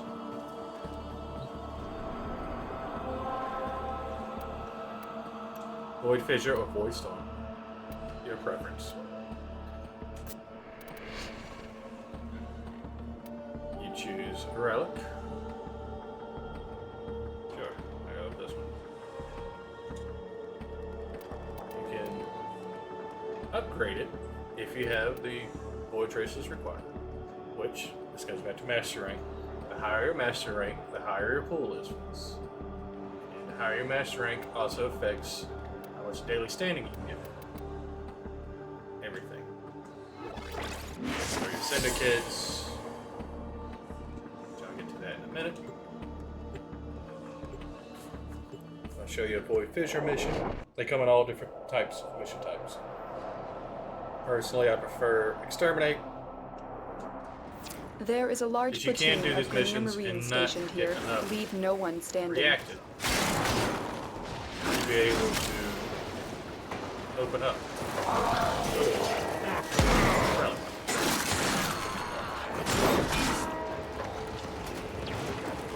So far, I have already corrected to reacted, which you can see on the left side of the screen. After load the minimap. And you want them to be glowing like this. Then they'll drop reactions. Or you want them to be actual enemies that come through that are corrupted enemies. Then they will drop reactions. Or little gold rings on their face.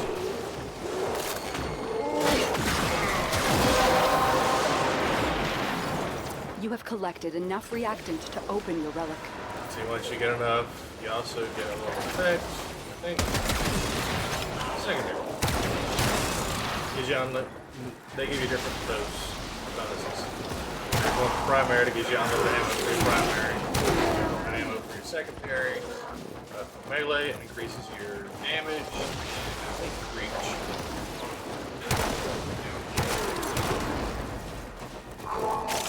Warframe, it increases your ability strength, duration, and range of your abilities.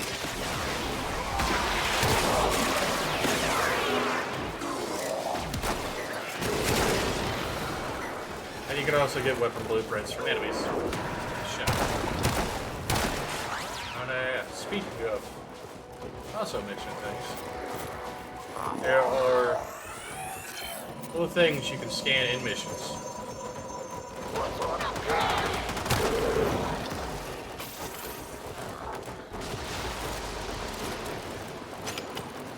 But there's things you can scan in missions that unlock stuff.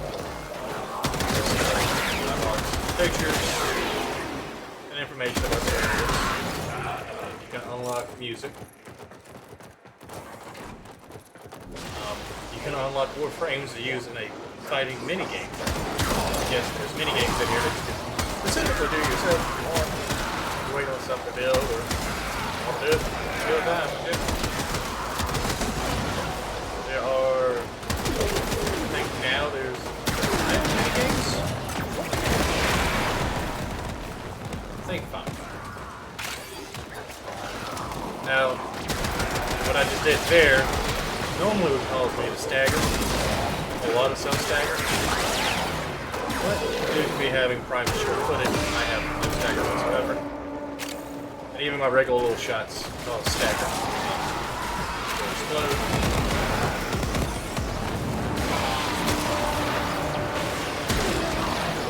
which will actually show up here in just a minute. Just to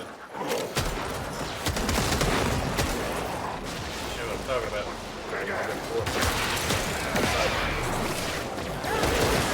The enemy is broken. Well done. Now get to extraction. And also that little thing right there is focus. Convergence. Increases the amount of focus you gain on an enemy.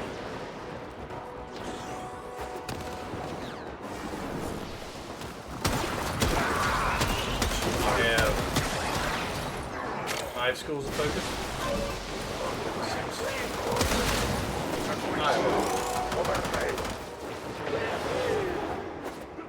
5. And each has their own set of skills and passes. Mission complete. Excellent work, Tenno. I just did this, and I Equinox Prime's blueprint, which it tells you down here how many ducats it's worth. This is worth 45 ducats. See, this is also my standing I gained for doing the mission.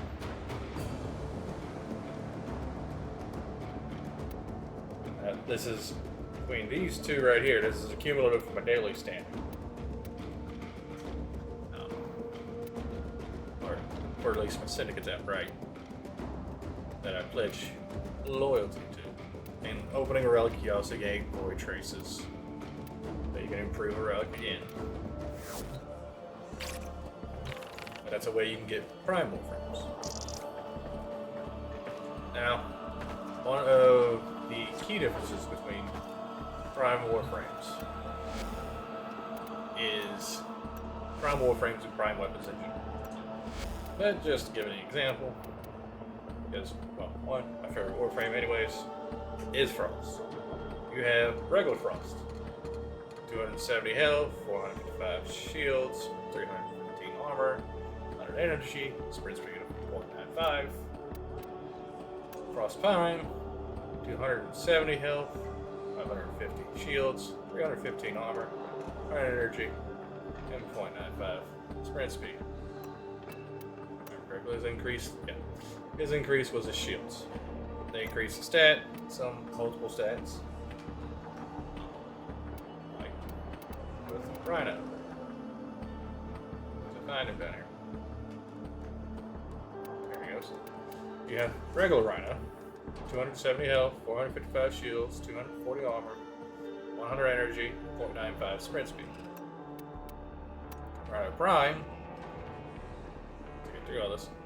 The beast of the unit he is has 270 health, 455 shields, 290 armor, which is more armor than he did have, 100 energy, and an improved speed.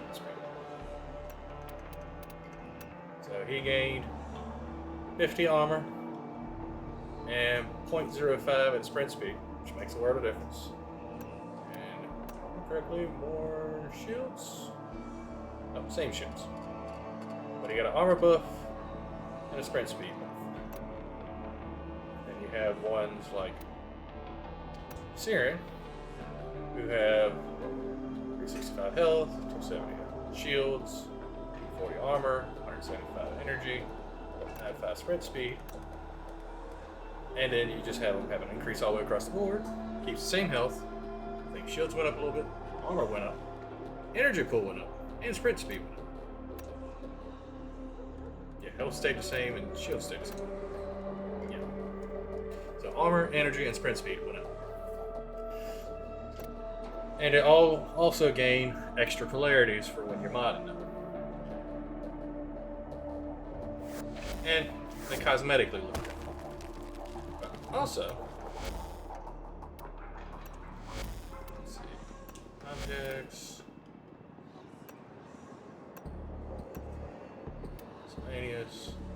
Death Orbs. Whenever a Prime Warframe comes by one of these into Void, and only into Void, you and everybody near you gains 250 energy. Just outright. Now, granted, a lot of your time you're not playing in the Void, but it is a nice thing to have. You are in the Void. And that's also why I personally level up a lot of my stuff in the Void. Just level up a Prime Warframe, that extra 250 energy is nice because it makes it a little bit easier to level it up. Now, prime weapons, they'll have different benefits and added effects. Or some do, some don't. And it also sometimes it depends on the Warframe that they're equipped to. They'll gain bonus effects. There's as many variations with them as there are weapons. But you can, if you get a prime blueprint or part,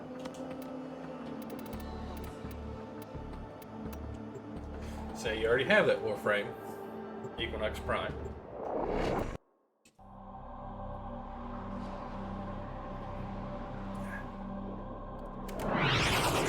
You can come here to a relay. Doesn't matter if it's the one that Barracuteer is at or not. You can do this at any time, regardless of him being here or not. You can come back here. Tenno, may I extend an invitation to you? You can come to this kiosk. My latest collection of choice items from the Void is now You can available select your for viewing. blueprints and parts. You can come over here and sell an item for ducats. And now I have 45 more ducats. Now, granted, most of the stuff he sells is not anywhere near that cheap. Or 45 ducats are just. You are a Tenno of greater tastes. It's usually I can tell just by looking at you. 100 or so. You have some items like this, which is just a kind of like a party item. Or you can just set off fireworks or whatever, you know. Requires almost no ducats. But you also have like posters and whatnot and glyphs. Next time I'll And they're have usually something on the you'll cheaper want. side. I'm sure of it. Now you do have the outer ring over here. That's just the syndicates and your relay. Now you do also the newer ones have an elevator that takes you down, or you can use the fast travel, or you can come to Cephalon Samaris. She'll give you hunts that allow you to get offerings. Now, one of the big things can from make it you an even stronger hunter. is he also offers quest Knowledge items. must be earned, Tenno. Warframes that you get through quests, like their blueprints or other blueprints and everything. Even Odonata, which is the Archwing you start with, or you get to start with, anyways. Yeah. But you have access to the Warframes and blueprints of all the quest ones after you have completed the quest. Or anything that is specifically locked behind a quest, you can get. And you can also get this that allows you to play the mini games at any time. He also has his own set of weapons you can buy. Got a skin. But he also gives you access to the training room,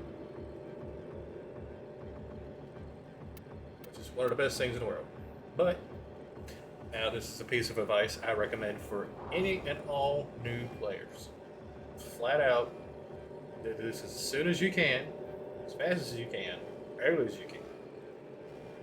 I will share Get him unlocked, get him to where you can get synthesis scanners. And get the soul battery widget. Because once you do that, you never have to buy another codex scanner from the marketplace. Never have to buy another synthesis scanner from him. Because it gives you infinite mounts. You can sell all the excess ones you have, get as many credits you can back. Just make sure you leave yourself with one. If not, you're going to have to come back here and buy a kit of 25 and sell off 25. So you don't need 25 because you'll never use another charge. The reason why this is good is because with Helios, it's investigation preset. If I remember the correct name for it. It uses charges for codex scanners or synthesis scanners if you don't have any codex scanners. There's somebody very laggy here in the relay. And you also can get login. Oh no, not login. Do not disappoint me, Hunter. Quest related mods too. This is also where you can get companion ribbon mods for their weapons. Now, ribbon mods are random. You don't know what they are until you unlock their, or until you do their challenge to unlock them. This is also a useful mod to have for your arc melee weapons. You kill an enemy, it's game. Which brings me back to my previous statement of get the soul battery widget. Best thing you could ever have. Save you a lot of effort. And then you have transmutation cores, which guarantee to get one of that particular type. And it causes you not to have to pay any cost. I don't see the use of getting these because almost nobody transmutes unless it's for the weekly challenge, because it's easier just to go and fight specific enemies or do specific bounties and you get the module. And if it's not on the bounty table, it either drops from an enemy or you can wait till the bounties reset. Now, the companion ones has a different. This is the only place you can get them from. It's from him. And there are some Warframe ones, specifically, like energy conversion and health conversion. And he doesn't really have anything specific. But you get the key to unlock the test area.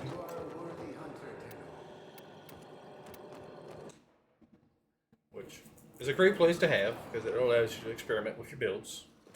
Which, by the way, I'm just going to touch on the point of, yes, this is my build. I have spent time building this. I have come up with this. I have borrowed things from the meta. I have done things that the meta does not do, because this fits my playstyle. And that's the thing to always remember with builds. Do not feel like you have to do the meta builds. Do not feel like you have to copy anybody else's build. Play how you want. Build how you want. Do what makes you happy to play the game. Now, if you're one of those people who loves playing with meta builds where everything just melts away in 5 seconds, then great. You do you. But if you're somebody who likes supporting other players, or like just doing weird and wacky things with the mods you get, or you're like playing in a certain way, mod yourself to do that. It's like my Warframe. It is actually set up to be more of a support Warframe than it is anything else. Because I run the 3 Umbral mods, which give me the ability strength that I do have at 177%. And that's all the ability strength I need or want. Because it gives my avalanche ability 100% strip armor. And it gives me a good amount of overguard for my avalanche ability. And that's all I need. I don't need more damage on that, because I'm not going to kill enemies with it.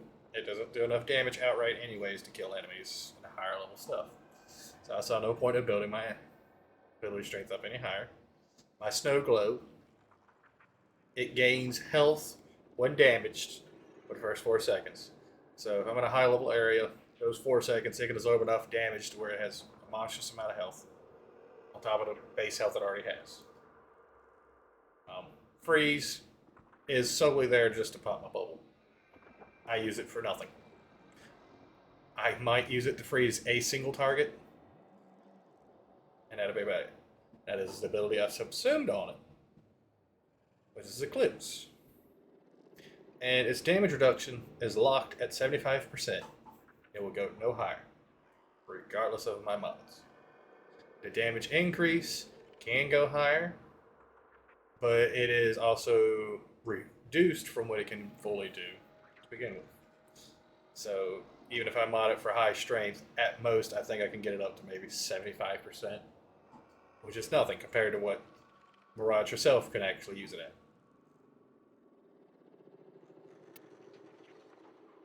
And it's like, everybody else runs arcanes and other mods that give you copious amounts of ability strength, but they don't really mod for any defensive ability, or they run specific mods where you have to do specific things to not take any damage. I don't like playing that way. I like just doing my thing. So I run Molt Reconstruct, which gives me back 6 points of health for every point of energy I expend. I cast Avalanche constantly, so I'm gaining back 600 health constantly. And all my allies gain 600 health back every time I cast Avalanche. I use Arcane Battery just to give me my energy pool because of my armor rating. That's it. I have Brief Respite, which gives me back shields and builds me a little bit of overshields. You know, whenever I cast an ability. No big deal. Now I do have a couple of metal mods in here to compensate for my energy consumption. But that's the only reason why I have them in here. Plus I was running Stretch anyways, because I wanted more range to begin with. So I switched to Arcane Stretch. Not that big of a deal since it synergizes and gives me 2 energy a second when an electric ability goes off. That's why I run a hand. Whatever. In Equilibrium, it gives you energy when you pick up a health orb. It gives you health when you pick up an energy orb. Pure and simple. Those are the 2 meta mods I run. Everything else is just all me doing my thing. And Prime Sure-Footed keeps me from being knocked down. 100% knockdown resistance, not getting knocked down. Hence why I can use weapons that have explosive rounds and not worry about any stagger whatsoever. And like my companion, there's probably a more meta build for him out there. But I like the way I have him built. I got a few of the meta mods in here, somewhat of a meta setup. But like these 2 together and this. This is specifically in here just because of my weapon I use. Granted, I tend to use it all the time. But whenever I swap away from it, it reloads the magazine. I don't have to do it. It reloads it over time, mind you, but I don't have to do it myself. Like, and almost nobody else uses Guardian. My personal choice. Not everybody uses Vacuum, but it's a common use mod. And I use Primed Animal Instinct. Animal Instinct in of itself will work too. Granted, the regular version is a Nightmare mod, which you get from doing Nightmare missions, which will unlock when you complete all the nodes on the planet, and then you can do them. They have added stipulations and they're a higher level. No, not too that. They're not that bad. Especially once you're fully ready to actually start doing them, then yeah. They come with 2 positives, hence why they're a little bit harder to acquire. But you can get the primed version from Barracuteer. And then things specifically to certain companions is they can put link mods on, which they gain their stats from your stats. Something like that. But I see a lot of them not even running any defensive mods whatsoever. But that's just me personally. But in the training area, you can either spawn groups of enemies, which that's the maximum enemy level I can go to. Ooh, 65 now. Nice. But you can come here, you can spawn groups of enemies. Like I'll spawn this group. I hit simulate. I have 20 enemies. That's specific. That's a specific group of enemies. I level 165. I can control the AI to get them to do different things. Right at the moment I don't have the energy, but I can build it up.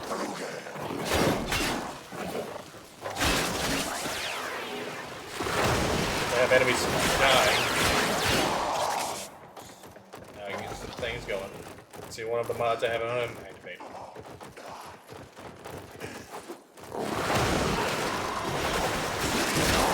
See? That's just how my build works. Now granted, I've sat and worked on this build for an eternity at this point.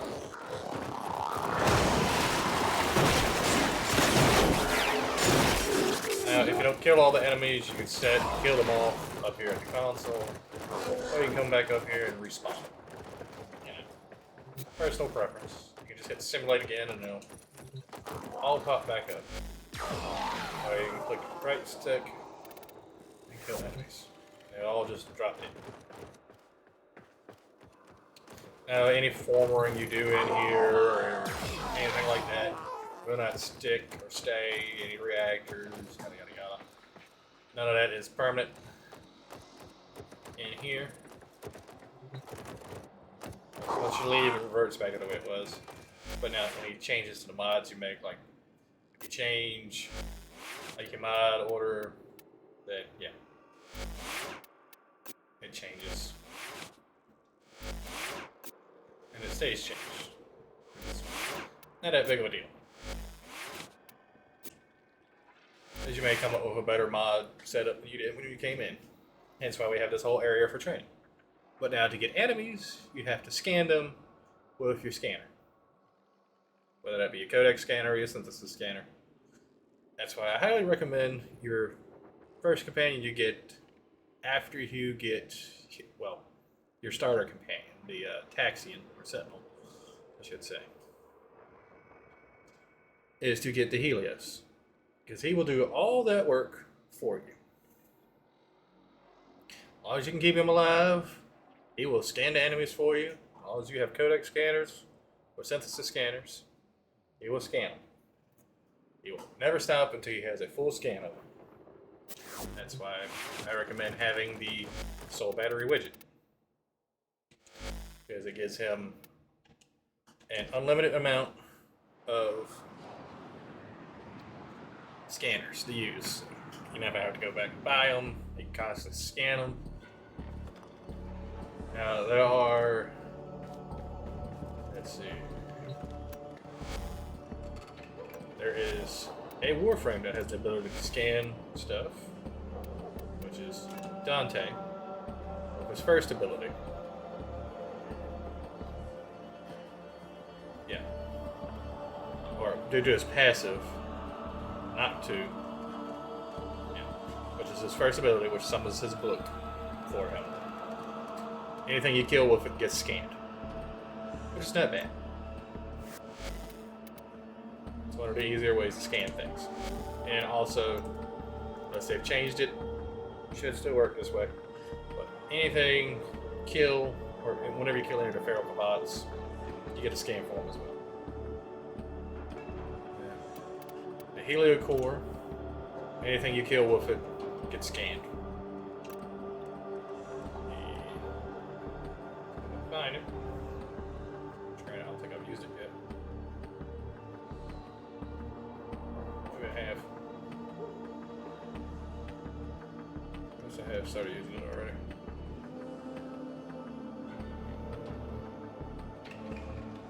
Right here somewhere. Looking for the cyanoid Helio Core. Yeah, just not seen it. Blind as a bat. As usual. Ah, there we go. And the cyanoid Helio Core. Let's scan. You get the Helio Core from Samaris himself. The cyanoid Helio Core from Cephalon Suda, which is a syndicate. I've talked about syndicates a whole lot. But you have this kiosk here. Actually, well, let me do this because it should make it a little bit easier for new players to understand. I meant to do this earlier. I forgot. Let me switch back to the default base. You unlock a total of 2 additional bases you can do. Alright. This is where you will have your syndicate at. And these are the ones you make a pledge to. You can change your pledge whenever you want. You just have to meet the requirements to be able to start them. That's it. It's usually just like a resource cost or credits cost. But what are you curious about? She has the cyanoid stuff, but she has the cyanoid Helio Core. Also, they have their own simulacrum areas. Let's just add an additional 25. And then you have Cephalon Samaris. The multitude of creatures you have immortalized would cry out in thanks. If they could. This is personal research you can do. Gain standing for them. You can do daily hunts for them to gain more standing. You can also sit here and check, see what your daily standing is with everybody else, see where you're sitting at rank-wise with them, and everything. Save you from having to go directly to them if you don't want to. Also, you have where you can modify your flex, and you can also up your intrinsics too. If you don't have your own railjack and you work running missions with other people who do have railjacks, you can do your stuff there. This also gives you access to Albania. Once you get to that point, you have to basically complete every main quest all the way up to that point. Codex, Market, Nightwave Radio, Foundry, Mod Station, Arcane Station, which just allows you to fuse mods and view them. You can see even the ones I don't have, I can tell what they are. I can go to the Codex, find out where they come from. Go from there. Just lets you see your robotic companions right there. Incubator, living companions. They used to deteriorate. I think they fully took that away, or it might be you need the incubator upgrade segment. One of the two. I do not remember it the slightest. Arsenal is where you can just improve relics if you want. Before you start missions, you can also do end missions. And in here, at a certain point, you unlock your own little barracks / little room. And you can customize and design your own. This is where your operator is at. Which brings me to focus. Now, focus is going to be a key part of your operator, but yes, it's 5 schools. When you unlock them, you will have restricted access to them. You have to complete another quest to fully gain full access to them. Or gain the full access to their abilities. When you first unlock them, you only have access to these 2 passives.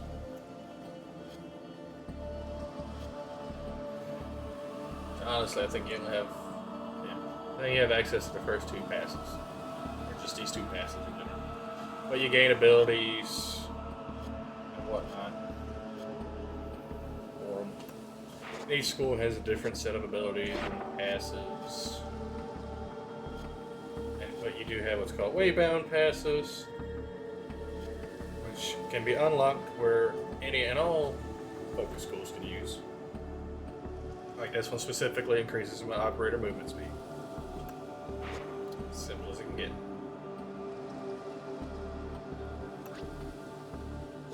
You can change your equipment. Like the arcanes that are on. This is essentially their mods. It works just like mods for them, basically. This one specifically is the reason why I use the Heavy Blade Grand Prime. Or as I renamed it to the Umber Grand Prime because I actually have a perform in it.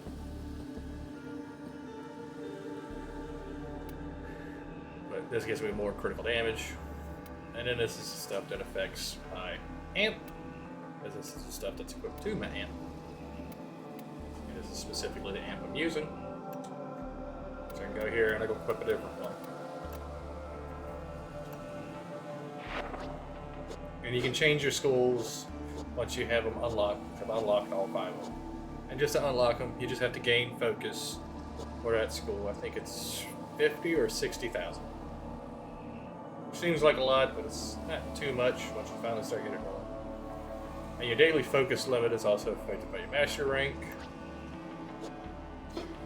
But you can also come here, customize their appearance. You can customize your facial features, your voice, your hair. You can customize your transference, all that stuff. Colors, everything. Now, a bit of a spoiler. This is actually the Drifter. But if you do the Deviri, you know about him to begin with. If you do the regular beginning, you know nothing about the Operator / Tenno, Operator / Drifter at all. Operator is young kid.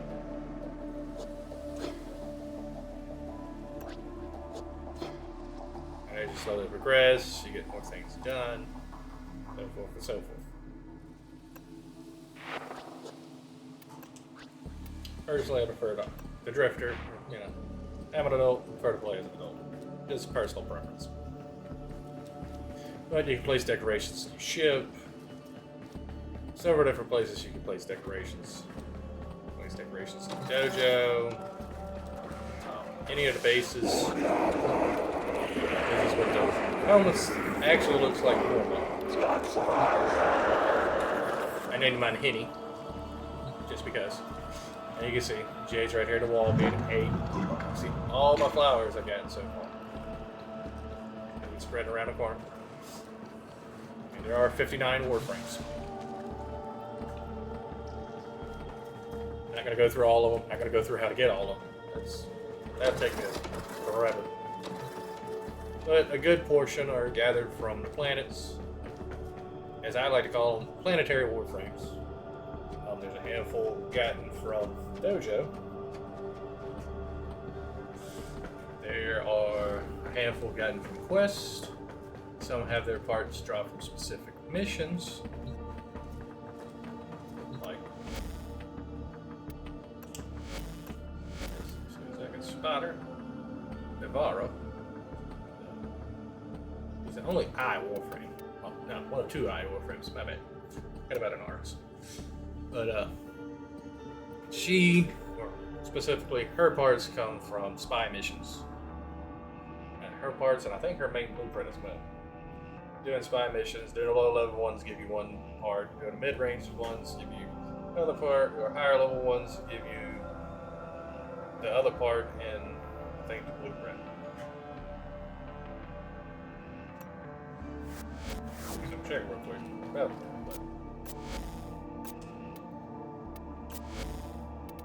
let's see, Ivar, where are you at?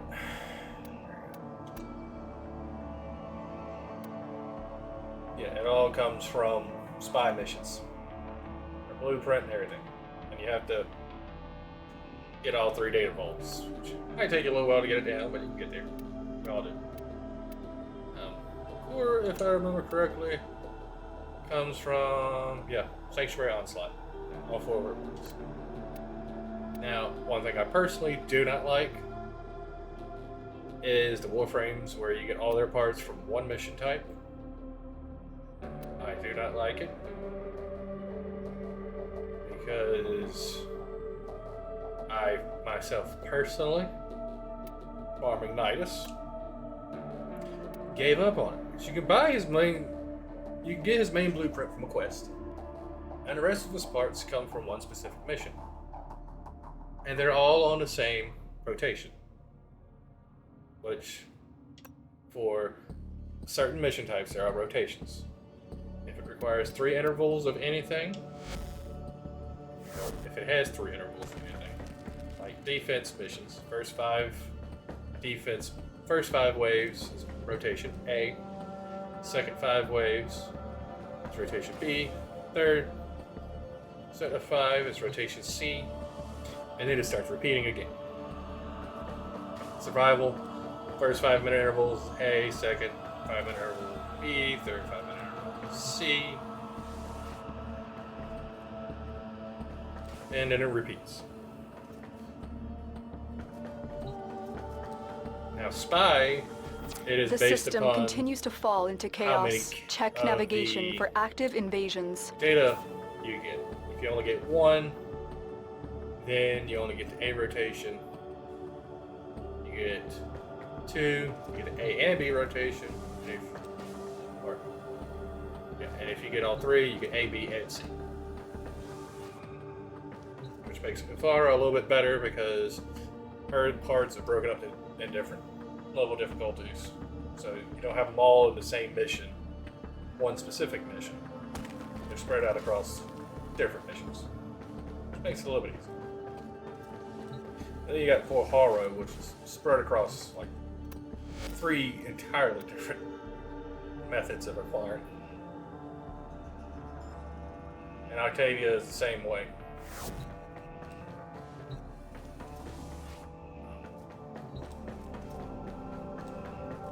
Let's see, what else is there?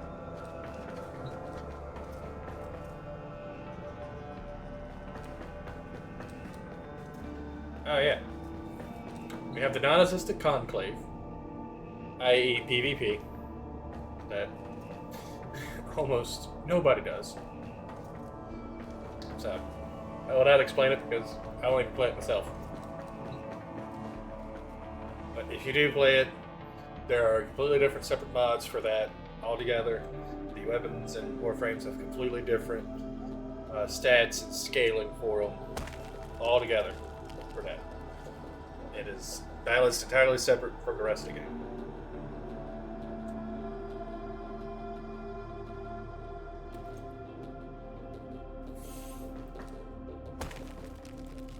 Ah, yes. Now something that's more advanced that you unlocked pretty much the same time you unlocked the Drifter. It's called Archon shots.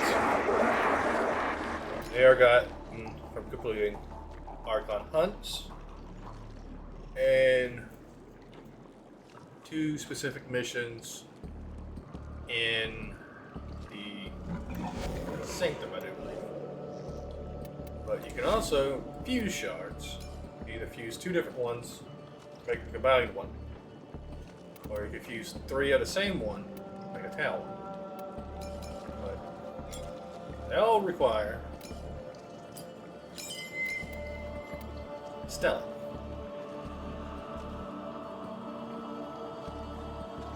I'm assuming it's Stella. And it comes from Albrook's laboratory. That's where the other 2 missions are at. Now, the Archon hunt, you are guaranteed one. I do believe the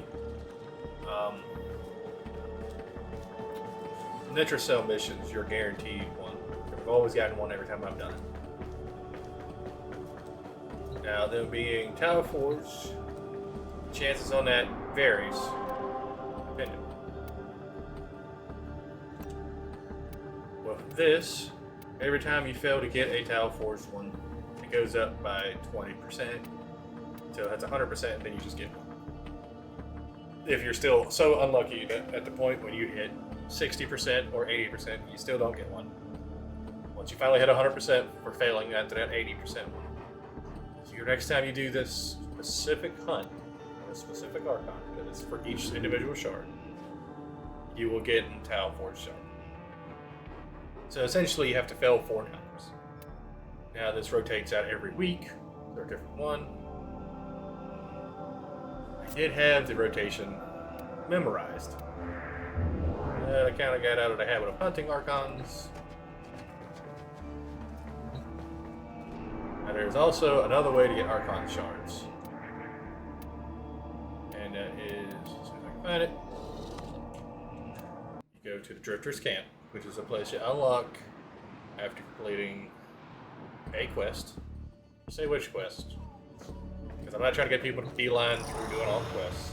Specifically, not saying any name for any quest for anything specifically. I do remember the names for quests. But once you do that, once you complete that quest, you unlock this area. And you do a Me guns are as good as me word, and nobody questions Chipper's word. Pretty much everything you unlock Carl Chipper's dropped Shop, which has the Archon mods. They're good mods. They're all worth getting. It also gives you access to Styanax, which is the only way to get him. Outside of buying him with platinum. Huh. Looks like they removed Archon Shard from him. Because he did sell regular Archon shards. I don't see him anymore. I had to take it from him because it was it might have become woefully unbalanced. Because you could buy them and then You don't like what I got, take it up with Carl. Yep. It's possible. But at one time, he did sell Archon shards. So they recently removed it. But one thing they did add in, which is a nice thing, which I wish they would do that for some of the older Warframes, is they added in a pity shop. We have returned the Jade to the sun. Jade How specific. did that bush Jade, move? just to use an example that I just Oh, made. that is just Septimus. He is She rodent. has a I call him Septimus. specific Goodbye, mission Septimus. for her that not only drops her part blueprints, her blueprint for her weapons, and a handful of arcanes.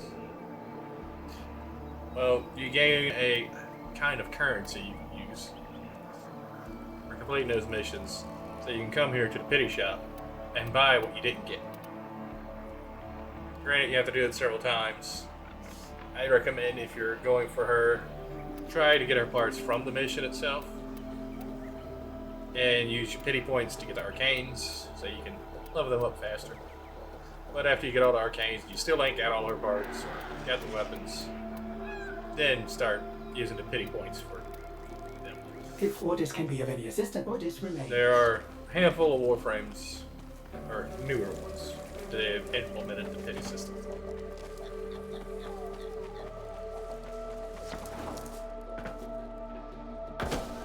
And yeah, just like on the regular orbiter, you have everything else like you normally would.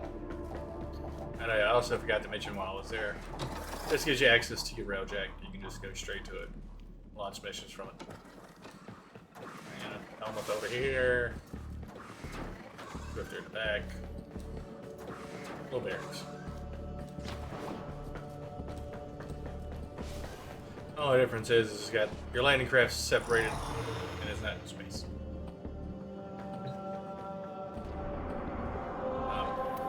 Another little area you can go to have a little dorm. It's called a dorm zone. Is you can go to the Zeraman, you can do the missions from the Chrysalis. You unlock the dorm zone pretty much immediately. Now, I don't know if to do the very paradox if you unlock this immediately too, but you do gain access to. You can gain access to the very paradox from here as well. This right here also shows you all harvestable items. Tension's Cave, show us that. Then you gain access to here. You can customize it. To unlock this room, you have to get 100,000 standing. You can unlock it. Me, I put up all my Master Rank placards, all my Warframes done up. Just sitting here, looking on display. We got some noggles over there, bubbleheads, posters, my Ember Shrine, as all Warframe players do have. But this is also where you can interact with your computer stuff. Something is different about you. What is it? When Coulevo escapes, no one seems to be safe. Save the children. They calm him. Colvera? Perhaps that's why so many of them are drawn to the island. You can get his parts here, build him, his weapon.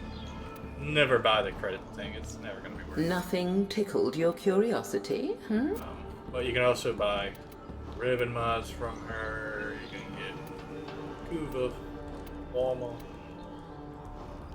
Exilus, adapters, and some resources if you need it. Which I do believe all this stuff changes daily or weekly, one or two. He is a martyr to his rages, Loden is. I think there's something at the bottom of it all. And Something then, you can he's access too the Drifter and ashamed to Arsenal admit. right there. You can check the debris right there. This is intrinsics for the Drifter specifically. Which some of the stuff does carry over in the actual game itself. It's usually the rank 9 stuff. Once you get them up to the rank.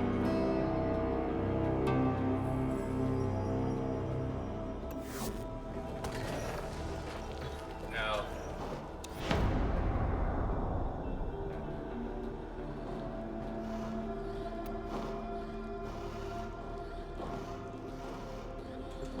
I'll choose that.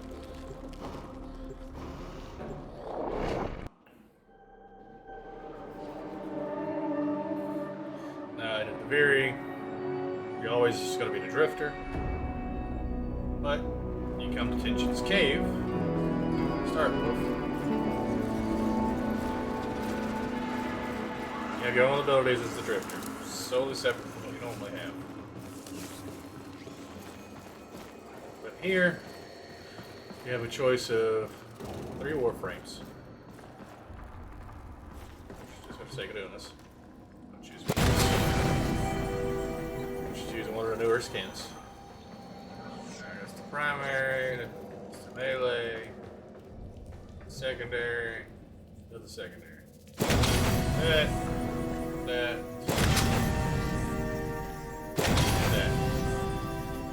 Which is so ugly. But, granted, it's just an ugly looking weapon anyways. But, as you can tell from earlier, it's the same stuff that that was sitting there. I can see the holograms on. This is your cave, or your horse.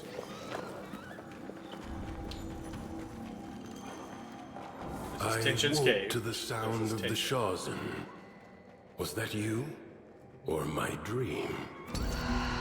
Here, you can also level up your intrinsics. Which you gain intrinsics points, I should say. By just completing Spiral. I think for completing the circuit, but I know for completing the Spiral. I know that for a fact.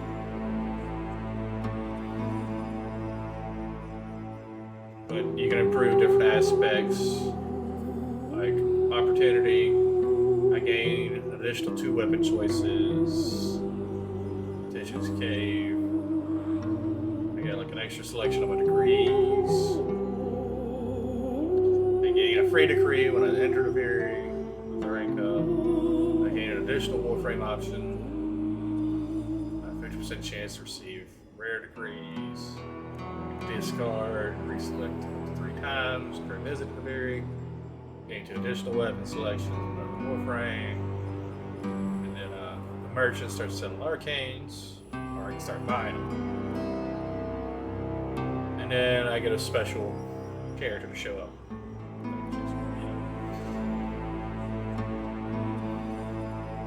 This one affects my health, or my ability to generate health. This affects the cave, and what it can do. And this affects my combat ability. Simple enough. I can go over here and choose the weapon I want to use. Yeah, put a drifter in there. And you can get the blueprints to build all these weapons. Well, like I have the blueprint for this, I just haven't gotten the resources for it yet. But yeah, that's... I believe the years weigh a little lighter on me today. So yeah, that's what's available here in Bavaria. Or in a dorm zone / Bavaria. At least that's the startup / setup. I know, yeah. You also have access to your support here as well.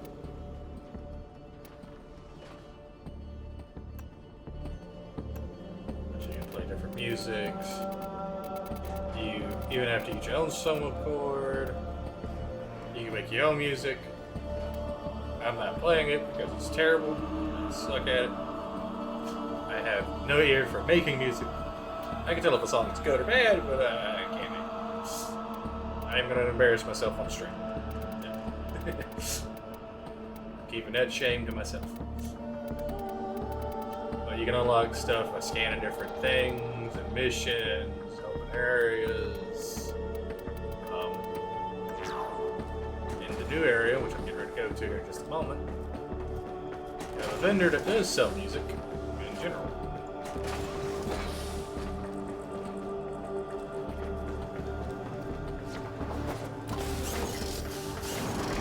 Here, there's also a syndicate you can work with, rank up.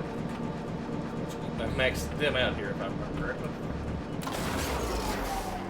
Come on by.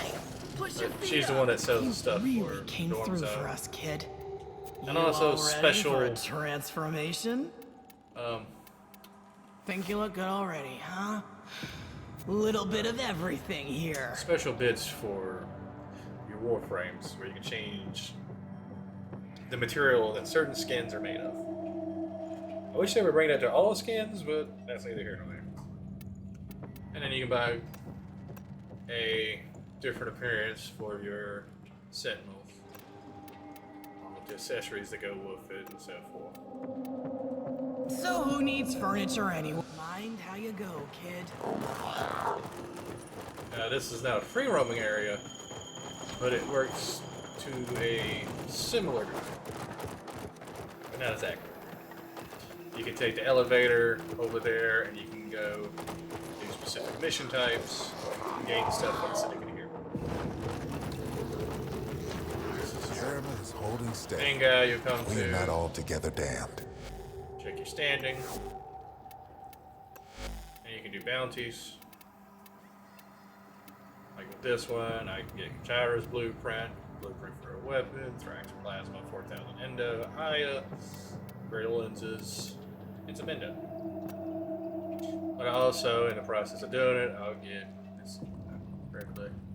Yeah, 5 Void Plume Quills, which I can be traded in for more standing. It doesn't give any standing of its own for doing it. No problem. One hand for yourself and one for the ship. And you got only place to find decent weapons on this void-forsaken ship. So forth, so.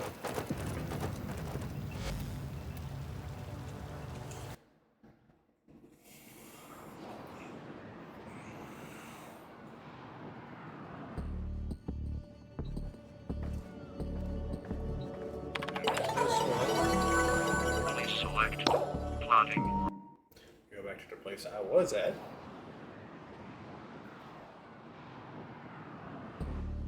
Which, for here, if you want to do missions specifically, you do it from this computer. Select destination. And you have progress you can do, other little side things.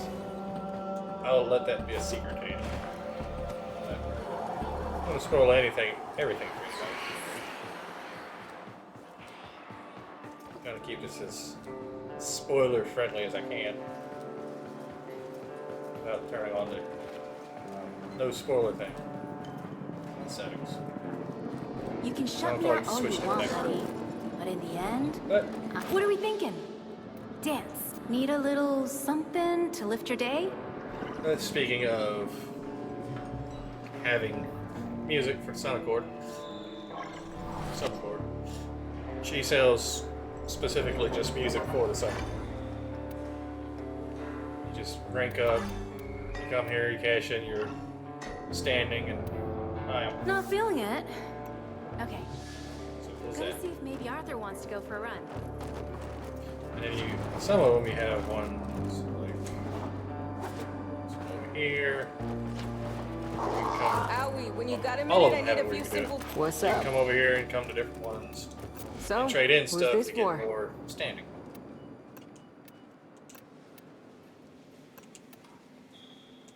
Like that.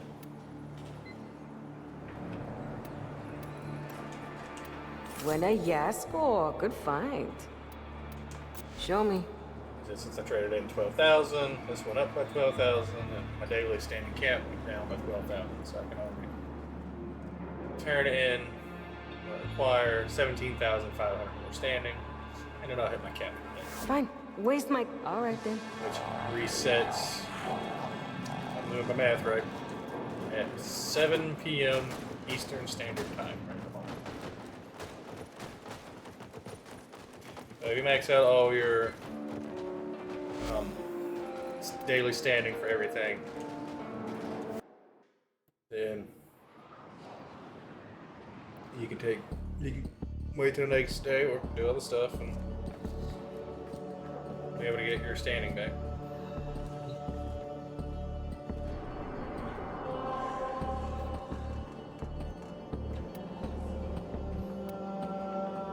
And then the junctions give you promos parts. What? They give you the very paradox out of it?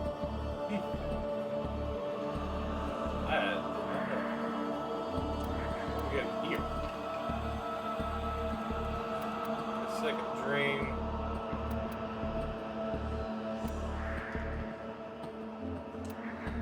I'm just curious. Deadlock protocol seems appropriate for there.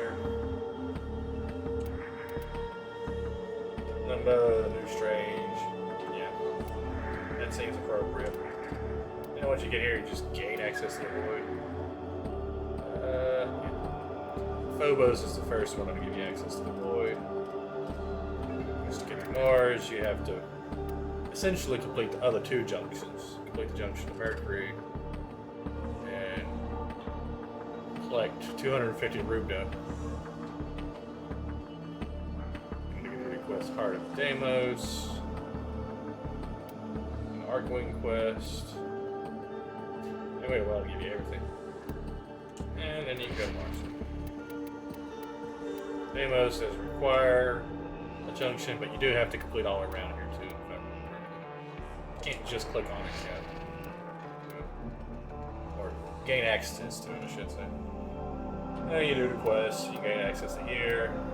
And these nodes right here are the ones you do to get the Orc and Volts. It may be available in that one, but I'm not sure. But I know that all these right through here, it's available. Except for the defense one, and I think the assassination.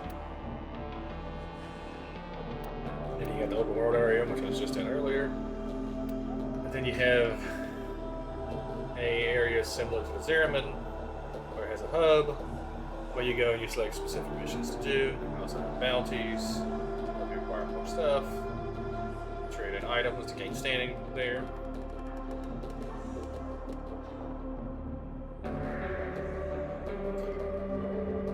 But one thing I do recommend for all players, or new players specifically, because old players, you either did it or you didn't.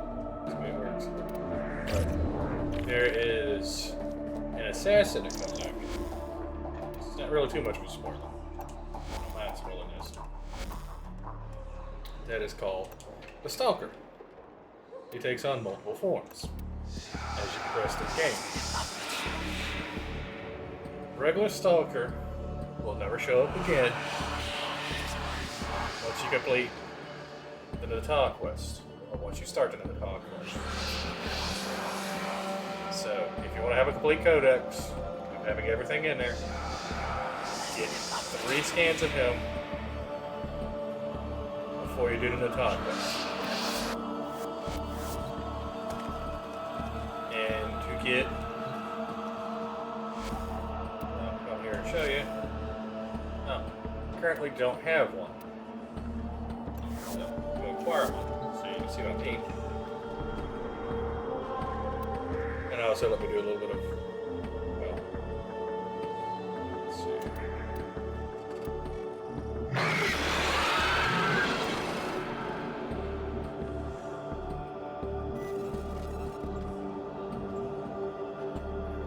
Do a regular assassination mission, because when you assassinate bosses in the world, or on the worlds, you get a bounty put on your head. Assassination contracts are not to be taken lightly. Eliminating this target will have a significant impact on enemy forces. You could take the trolley if you want, but leave no survivors. It takes too long. This is your most dangerous assassination yet. Captain Vor has teamed up with Lek Krill to take you down. Let's show them your true Tenno power.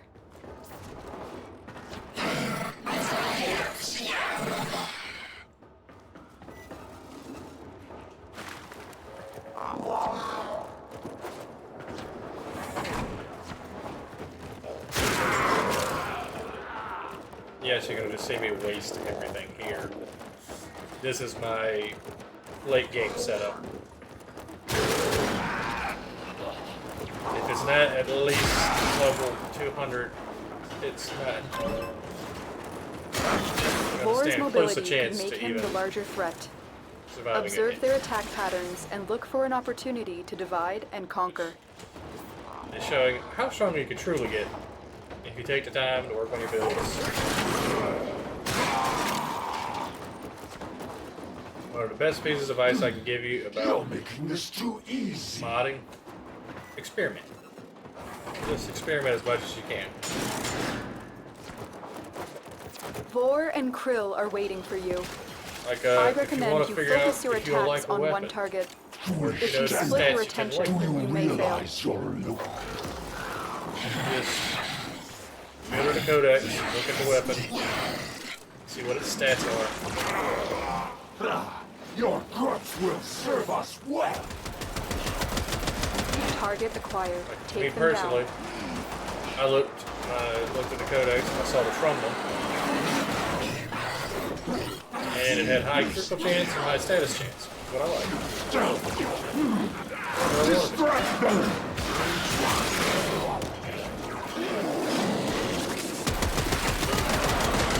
Granted, I already had the mods necessary to get the build I wanted online. You will join us, one way or another.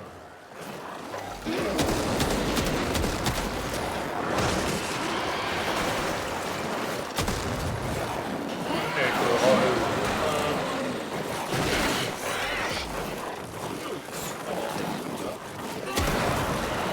Yeah. Up, fire. I'll go kill them. Then we're done. Alright, time to go to extraction.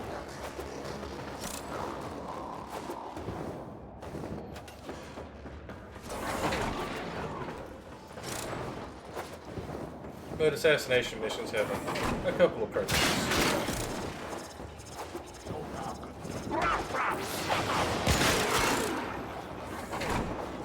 It can get you Warframe, so it can get you a death mark, so you can get a strong enemy to show up, so you can possibly get a better weapon, or get a mod that he has. So cool. They won't be bothering us anymore. Let's get out of here. Like, for this fight, no, this is a fight of a second. I got Process Neurotics. And I got the Miter Blueprint. It drops from the bosses. Now the Miter is used to make another weapon altogether. Now as you can see up here, I have a little envelope, which means I have one unread message.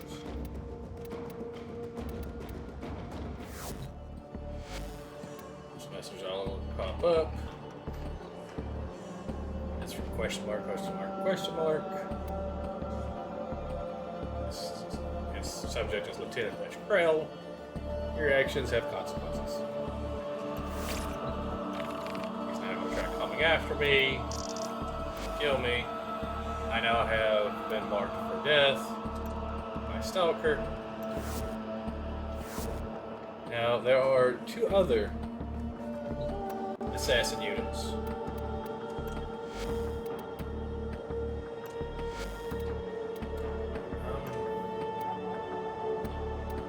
I know there's a new good hunter I've run into. I think. There's a way to find out. Okay, yeah. That is an assassin. It comes after you if you do enough invasions against the fortress. Now you have to Goose Tag 3. I haven't actually faced them. No, I've not faced them on this one. On my Xbox account before I merged it in, I had faced them.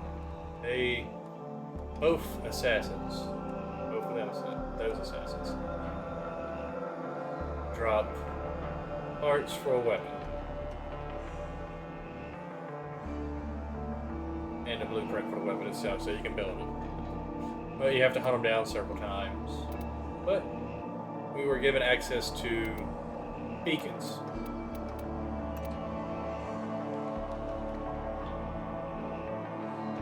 Nah, I should have wanted the arena ones.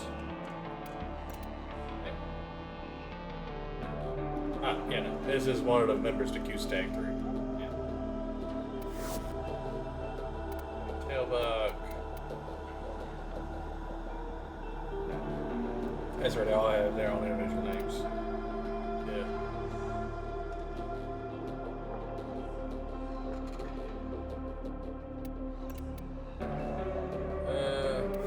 That's Reg.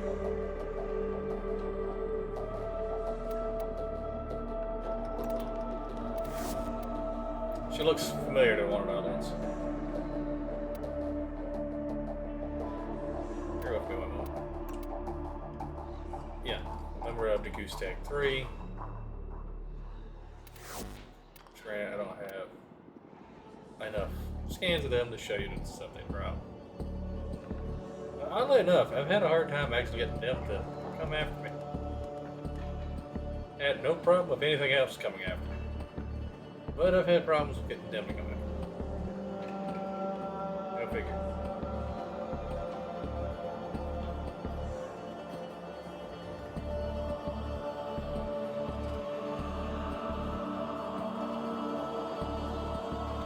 And this is also a reason why I come back to the point of carry a Helios with you for as long as you can. Or just carry them with you forever. So you can scan everything. So you can have all these things in your codex. And you're not wondering. Or specifically go out and scan stuff. Do missions where you just try to scan enemies so you have them for your codex. So forth and so forth.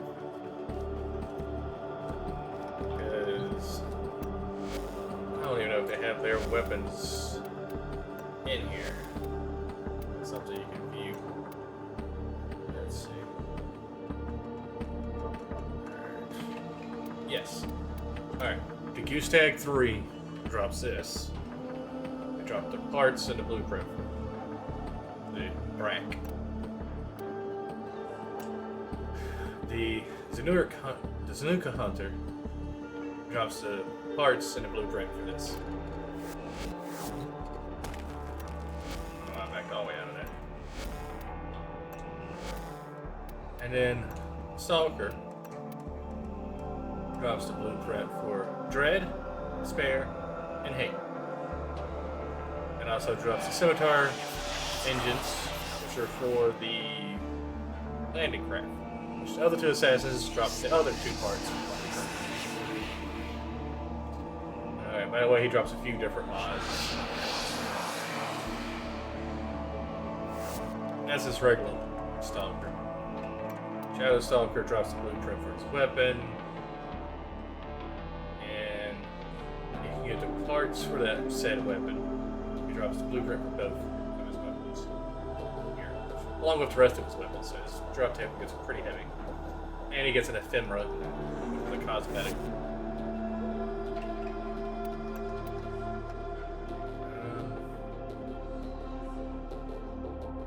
To add any more to this list? No. But yeah, he gains that. He gains a new form as well. After you do a specific quest. But this guy is annoying enough, and he's in an actual quest, and you see him enough during the quest where you can possibly scan him and get all the scans from him.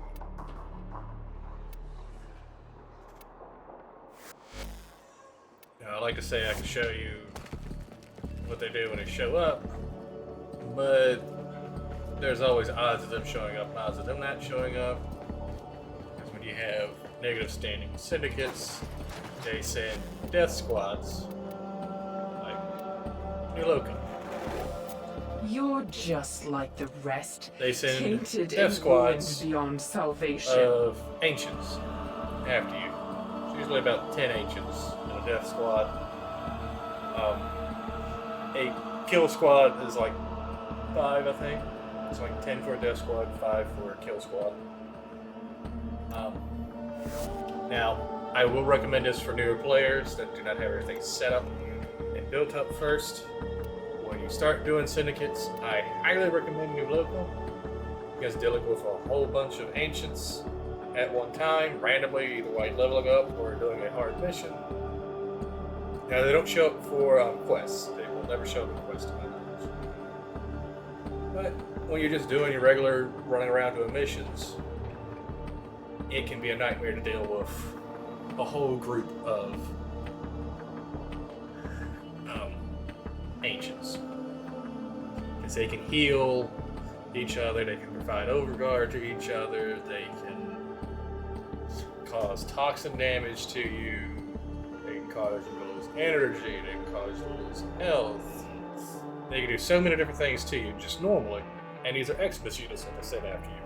So they have even more added effects on top of it. So it can be extremely dangerous to have a new Loka Death Squad show up on you when you're a new player. It can ruin an entire mission for you. Now, once they kill you the first time, they dip out, they're gone. So you can revive and you're good, they're gone. But reviving causes you to lose experience, and I think some resources. But I do know experience. Or affinity.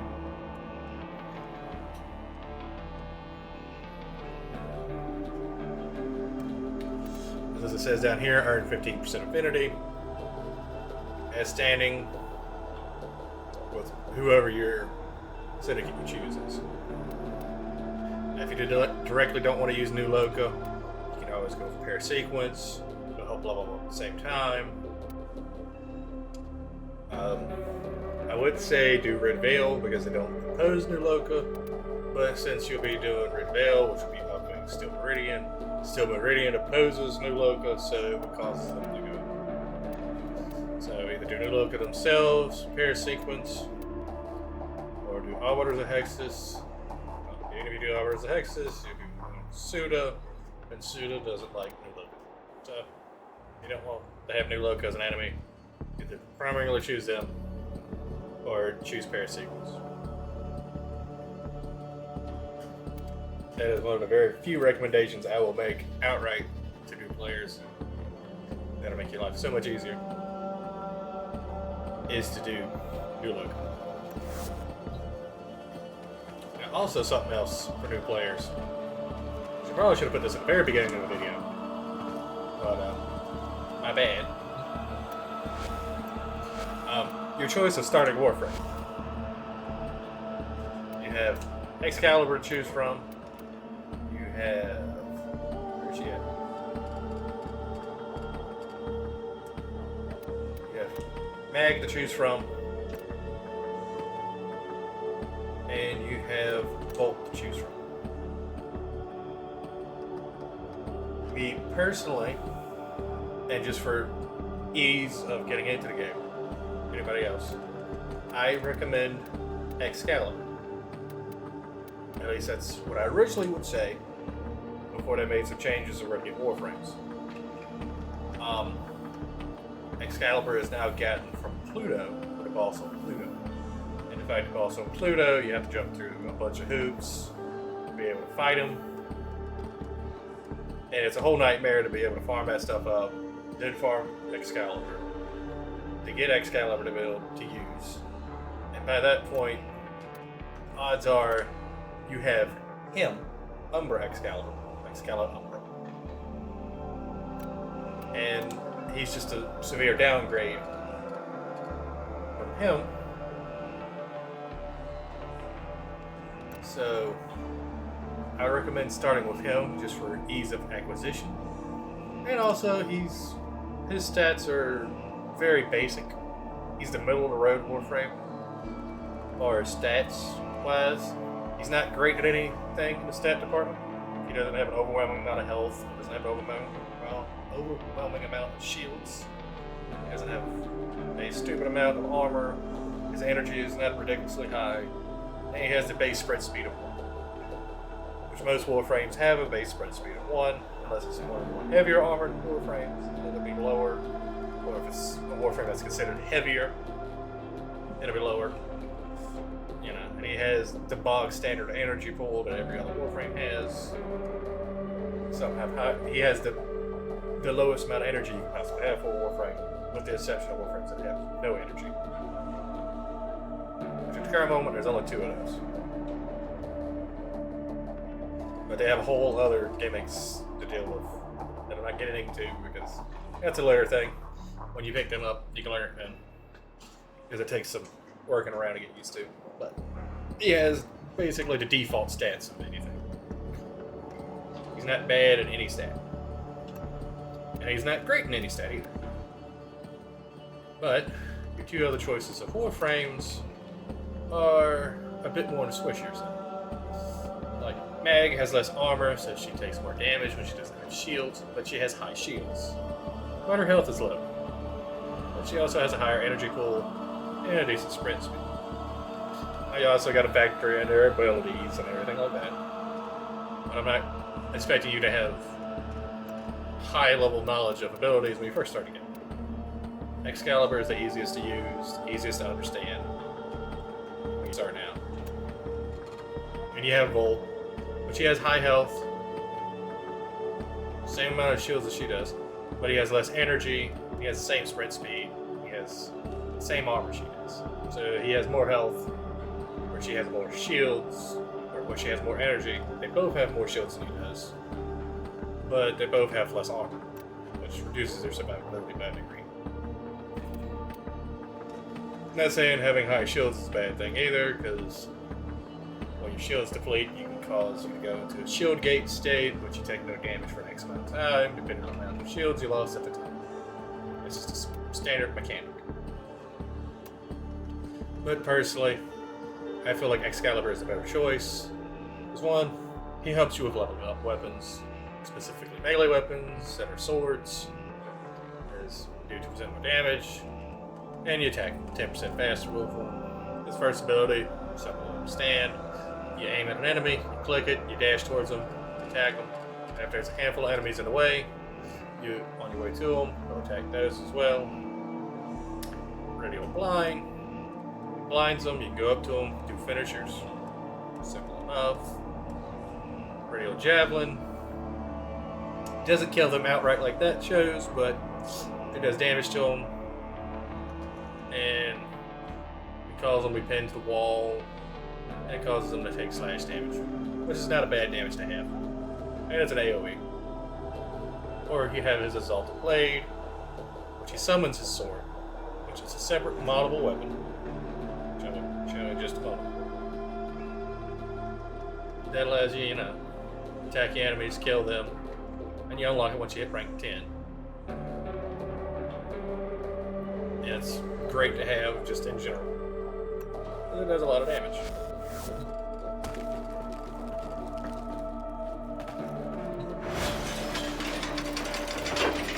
And just to show off, it's my bog standard Excalibur.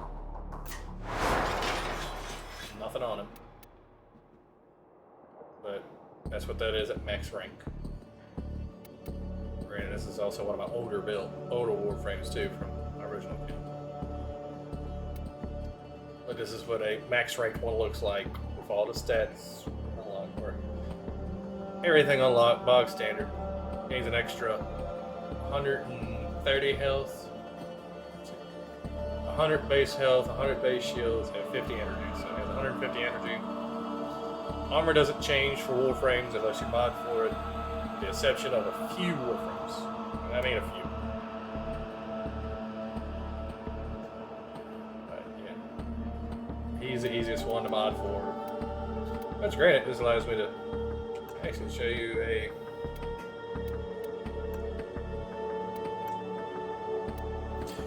just basically a default build I normally run, or would run back in the day. Now, since they do give you this aura, it has the universal symbol. They give you this for completing the junction. I recommend you max this out immediately. Because one, it will give you 14 capacity on any Warframe you use. And it gives you 3 energy regen, or 0.3 energy regen a second. In other words, you get back 0.3 energy a second. And it gives you 1.5 health regen a second. So you heal over time. Now, I personally recommend, this is my personal recommendation, you don't have to do it, do whatever makes you feel good. Once you can unlock your Exodus slot, and if it's a Warframe you plan to keep, because don't unlock it if it's one you plan to ditch. My sole thing is, like, don't waste resources on something you don't plan to keep. Now, waste the resources to build it because it's master rank fodder at that point if you don't plan to keep it. But level it out, get it done. I highly recommend Handspring. It allows you to bounce back up from attacks real quick.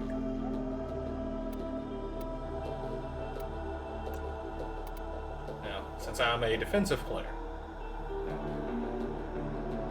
this is how I tend to mod my stuff. I put on mod for shields. Now, I don't recommend you maxing out your mods in the very beginning. Do ones that are like halfway up at most. And just keep yourself there until you can kind of get your master rank up there. And you can get stuff you plan to keep, where you put reactors in it, catalysts in it. Like I said, at most go halfway. Don't like take like Prime Vigor goes all the way up to 16. You're not fitting that into anything and having something else. It is most likely not happening. I use steel fiber, increase my armor, which with shields, it'll tell you on shield break, become invulnerable for 2 seconds, or until any shields are regained. Increase availability duration by increasing max shields, which explains it to you. Shields recharge at a rate of 52 per second. They do explain stuff to you. I've gotten better at that. And then, since I exceeded, because you want to be able to get to at least 300 armor if you're going to mod for armor. Because that'll give you at least 50% damage reduction against your health. In other words, once you run out of shields, you take 50% less damage to your health. Since it's 480, I have 61.5% less damage. Or I take 61.5 less damage to my health. Percent damage to my health. I'll get it right here in a minute. And then I mod for vitality. Essentially, deeper health pool, you live longer. If you're able to defend yourself better. And this is, I'm showing you a bog standard build that I've used for years. It is not fancy, it's not special, nothing. These are just simple mods you can get by just playing the game. 100%. Handspring is jump from a boss and a regular enemy. I like running flow, because if you have more energy, you can cast more abilities, or you can keep a channeled ability like Exalted Blade up long.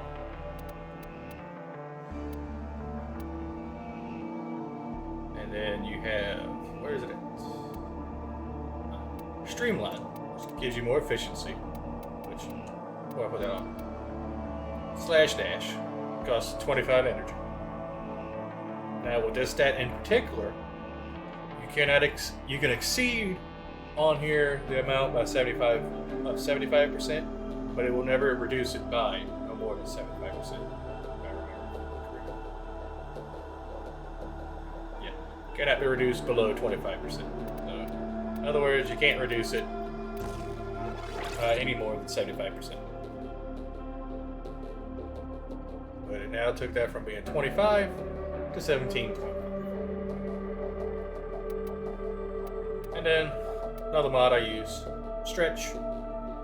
It increases my ability range by 45. And just to show you, Slash Dash had a range of 20 meters and a chain range of 7 meters. With Stretch, it's increased to 29 meters range, and the chain range is now 10.15 meters.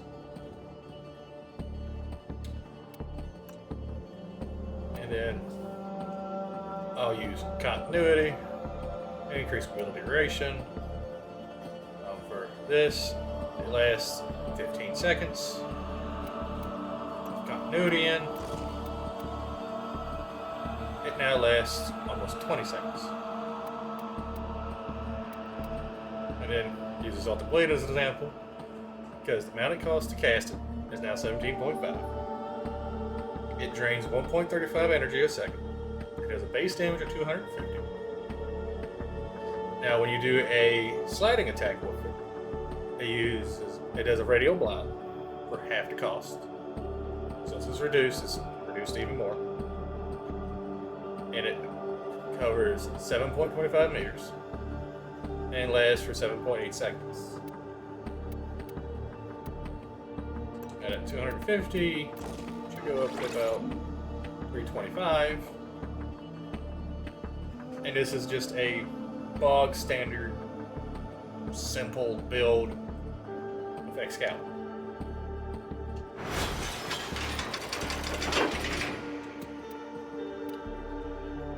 And let's see, where is it?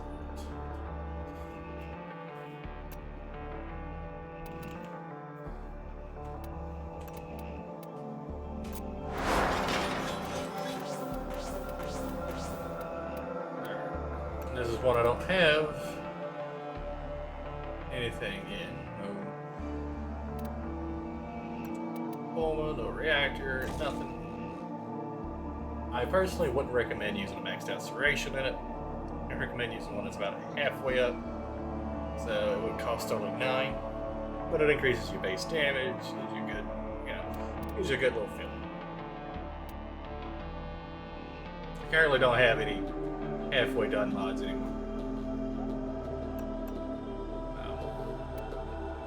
If you know you're going to be doing a lot of shooting, just granted, it doesn't have a bad reload. 2 seconds isn't bad.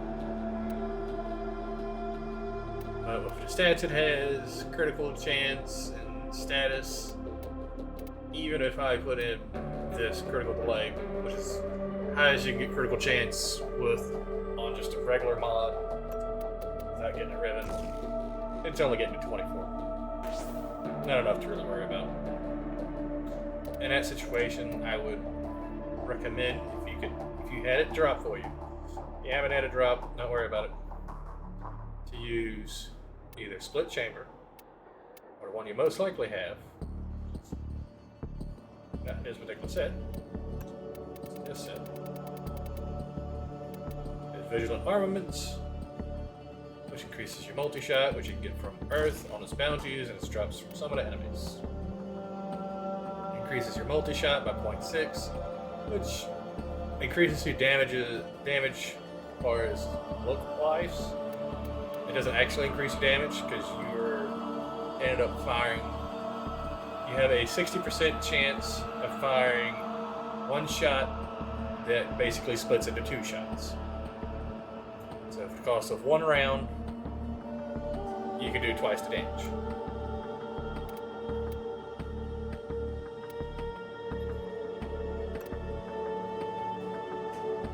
And I would say put in like rifle aptitude to increase your status, but again at 5%, it's not worth increasing.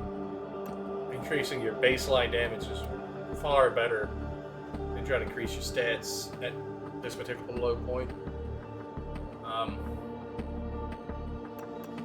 If you have an element mod and you can fit it in, granted this is rank 30, I don't expect you to be able to fit all this in since you have it. Heat is a good option. It tends to do good against most enemies, but personally, since the way the game is nowadays, I would say go with Toxin.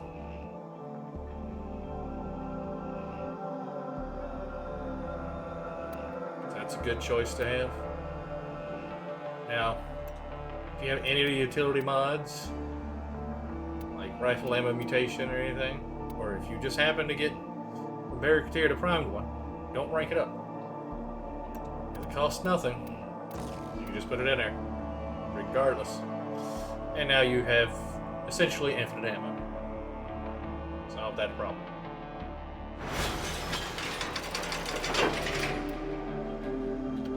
And then you have this up. Let's see. Yeah, I'll do the machine gun. Yep. This has nothing on it too. Good, good. Same principle. The stats aren't worth modding for critical or status. So you just want to increase your damage by putting on a Hoarder Strike. That's the best thing you can do. Again, I don't recommend having a maxed out one. And since I've actually not ranked this all the way up, I don't have a whole lot of capacity to play with.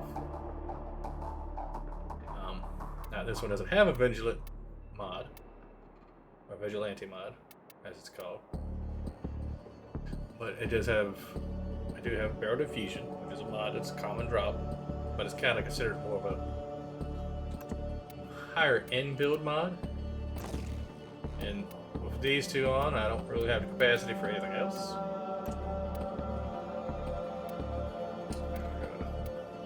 This. Now I can put in Prime Pistol Ammo Mutation, or I can put in the regular Pistol Ammo Mutation. If I had a couple more capacity, I can put this in. But essentially what you want to do is, since it's something like this that has no critical chance, no status chance basically, you just want a mod for raw damage and multi-shot. And try to get yourself as much ammo as possible.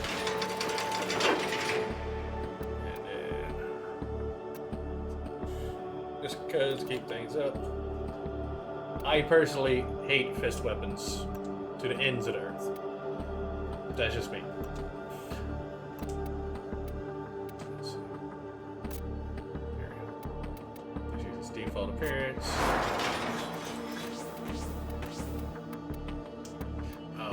Now, when it comes to melee weapons, you have what's called stances. And it'll increase your mod capacity by 10 if you have it maxed out and you have a matching polarity.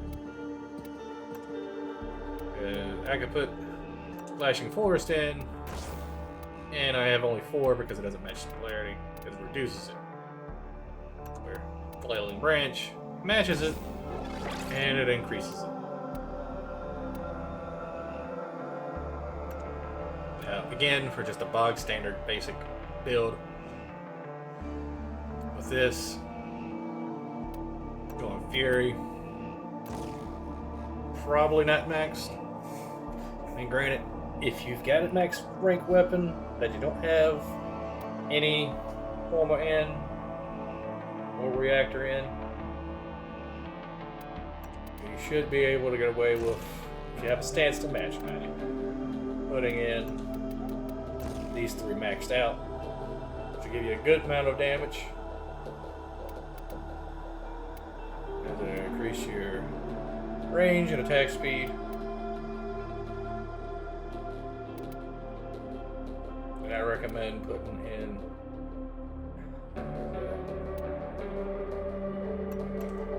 I got the wrong thing to be able to put anything in it.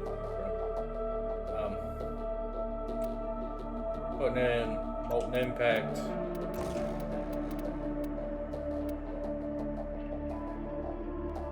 And probably, where's it at? Shock and Touch, there we go.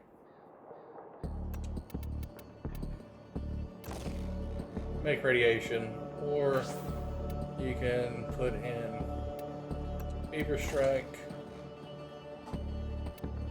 and Molten to make gas. Or if you really want, you can put in North Wind and make Viral, which is a good status element to have. So if you happen to proc it on the 10% chance, it causes you to do more damage against enemies than normal. Now to show to you that Excalibur Exalt the Blade is fully moddable.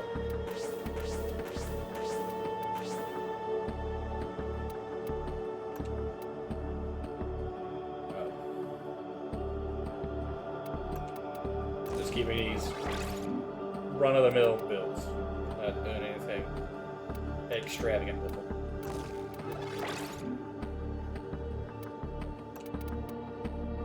Since it's got, like Catalyst in it, which I think if you put a reactor in Excalibur, it automatically gets a Catalyst. I'm not 100% sure on that one, but I think that's how it works out.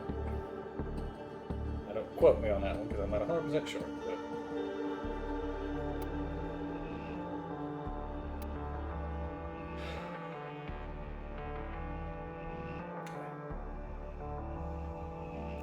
And then you also have Tennokai, which go up here in the Exodus slot once you unlock the ability to do so.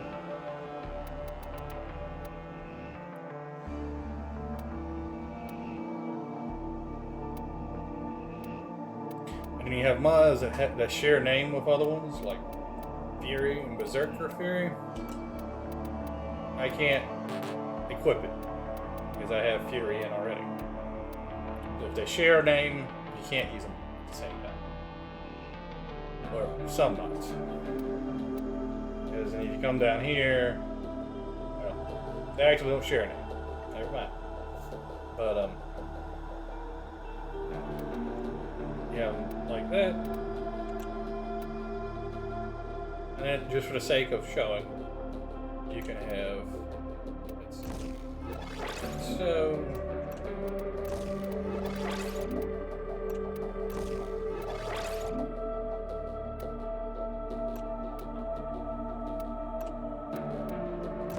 ta-da. Let's see, just because it might, it ain't gonna do anything really. But I'll put this in here to increase my critical budget just a little bit. There's really nothing else to really put in there. That's something you would normally have just right out the gate.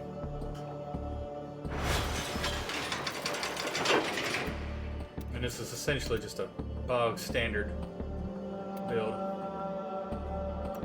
And just for my carrier, I'm just going to remove his weapon. Put him in support mode, but yeah.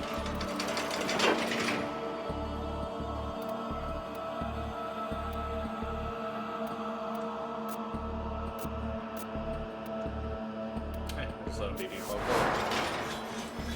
But yes, this is basically quick, easy, simple build. Let's see. A bog standard build.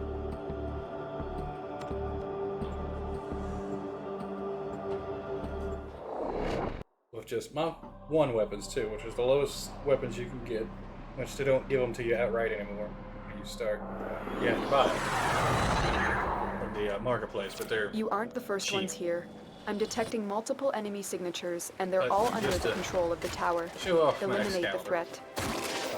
See, with just these few mods where they're able to kill enemies in 1-2 hits.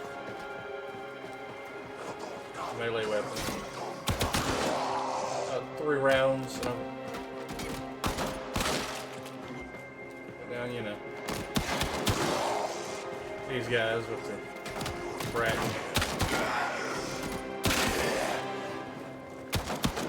The tower's neural sentry has turned these soldiers into mindless attack drones. You need to take them out. See, since I have the assault plate on it, it does more damage now. Let's see, as I told you, you have multiple enemies. It'll attack them that's in the path.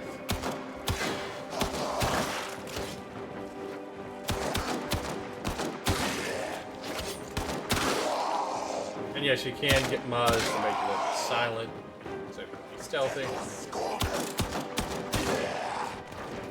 Don't really recommend.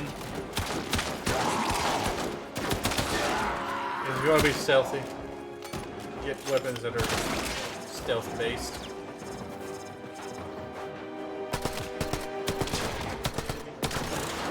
Take a few shots from this, takes them out.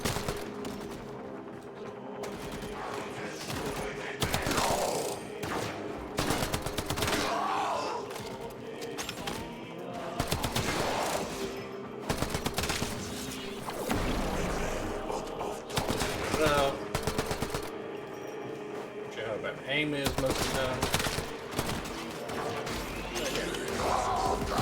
And you got a little few enemies right here. javelin. Idle enough to kill them. Again, I'm not unmodded either. Double blade. Still just your melee attack.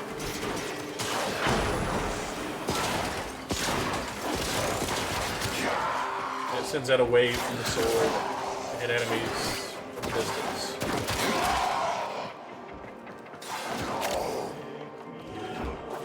At a distance. So forth and so forth.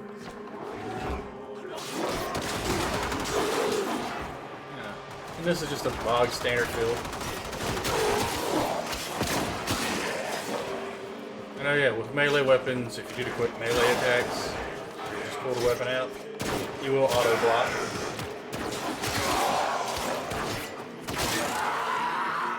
Deflect, whichever way you want to look at it. Now, granted, my assault blade is on the more powerful side. That's what those heavy gunners are going straight down. Because I did go excessive with it because I have Catless in it and everything. See, since it's out of prime, I don't feel like 250 energy.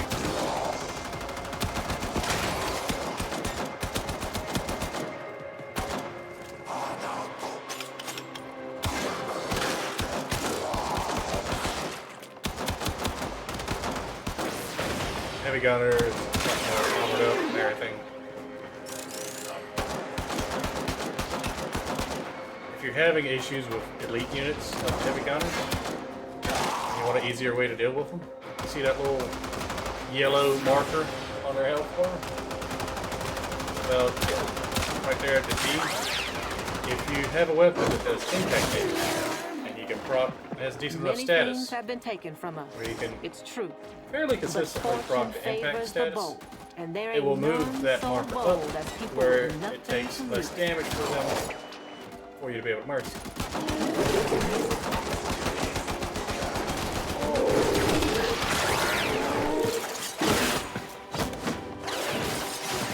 And a mercy is an instant kill. No matter how much health they have, performance, they're gonna die.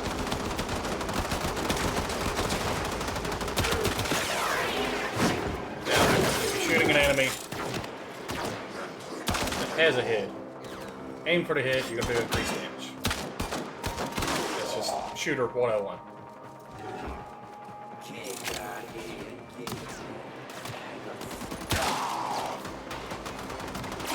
This right here, this energy leech, it's an excellent suit. They have overguard, which makes them immune to your abilities. Effects. Now, like an assault blade, I can still do damage to it. Or any other assault weapons. Bases assault pistols, power of the bow, children's hand cannons.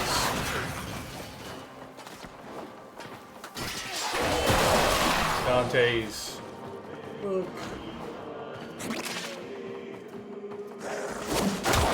And so forth and so forth. I got Valkyrie's claws.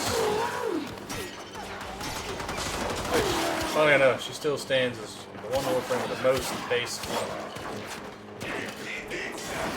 And her prime has even more. The enemy is broken. Well done. Now get to extraction.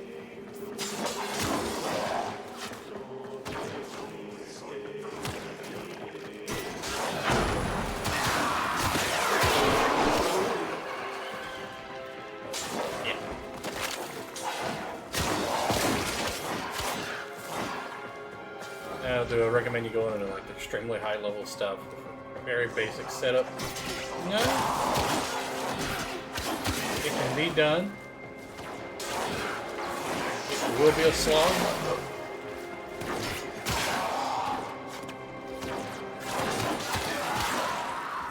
But it's also the thing of, too, don't rush the game. It took the game 11 years to get to this point. Don't rush it. Take your time. Slowly work on one of the free roaming worlds. And if you plan to work on multiples, then work on multiples. Just don't, like, sit here and be like, I have to do all this at one time. It's going to burn you out. It's going to kill your joy of the game. It's going to make you not want to play it. It's going to make you be to the point of, I have nothing to do. I'm waiting for them to put out the next update because I have nothing to do. So, I highly recommend, don't just Mission burn complete. through everything. Excellent work, Tenno. Take your time. Enjoy getting there. I mean, I've been playing for 11 years, but I've still not hit Master Rank 30. I haven't made it into the Legendary rank, just because I'm taking my time. I don't see the point of rushing. I've been seeing a lot of the new videos of people doing things, coming over to it, and everything like this. It's like, oh yes, I got to Master Rank 30 in like 30 days. And so forth. Or I got to Master Rank 30 in like a month, or less than a month. That's really not the way you should be playing the game. It's going to cause such a massive amount of burnout. If it takes you a year to hit Master, like to get to where I'm at, 27, fine. If it takes you 3 years to get to this point, fine. Don't rush the game. Sit, enjoy it, take your time. Because at the current moment, I have completed 441 of the 750 items you can complete in this game. And actually, I don't think it shows some of them because they're hidden until you actually acquire them.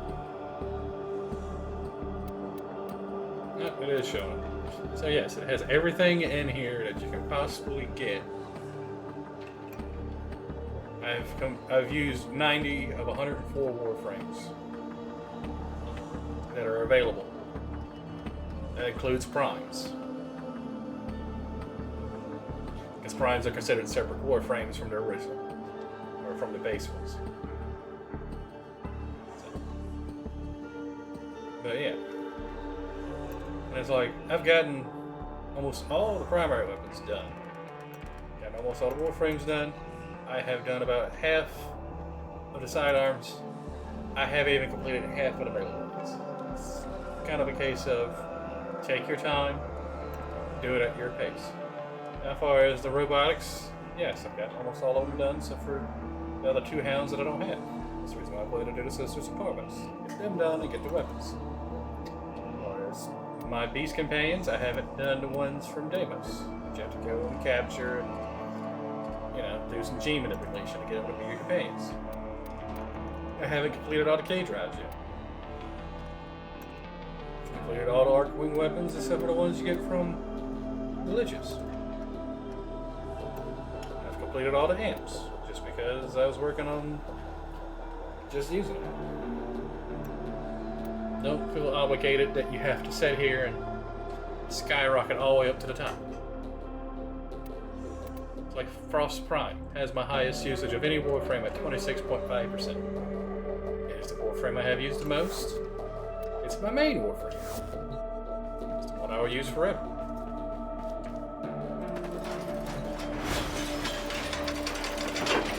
It's why it is my favorite Warframe on here, because I can just snatch it up real quick, switch right back to it. I've got it in one here and changed everything I was using. That's why I have my companions that I constantly use. You know, favorite. Quick, easy. And it's like over time I found out that this was the better Archwing to have. Because it just gave you the best speed and its abilities were tolerable and it gave you good armor. Actually, it didn't give you any armor, basically. Gives you 100 armor, yeah. And that's with the increase to armor.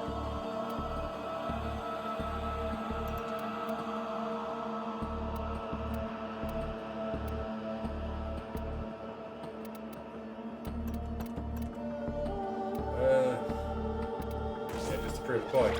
Yeah, it has 50 armor. It has non-resistant armor.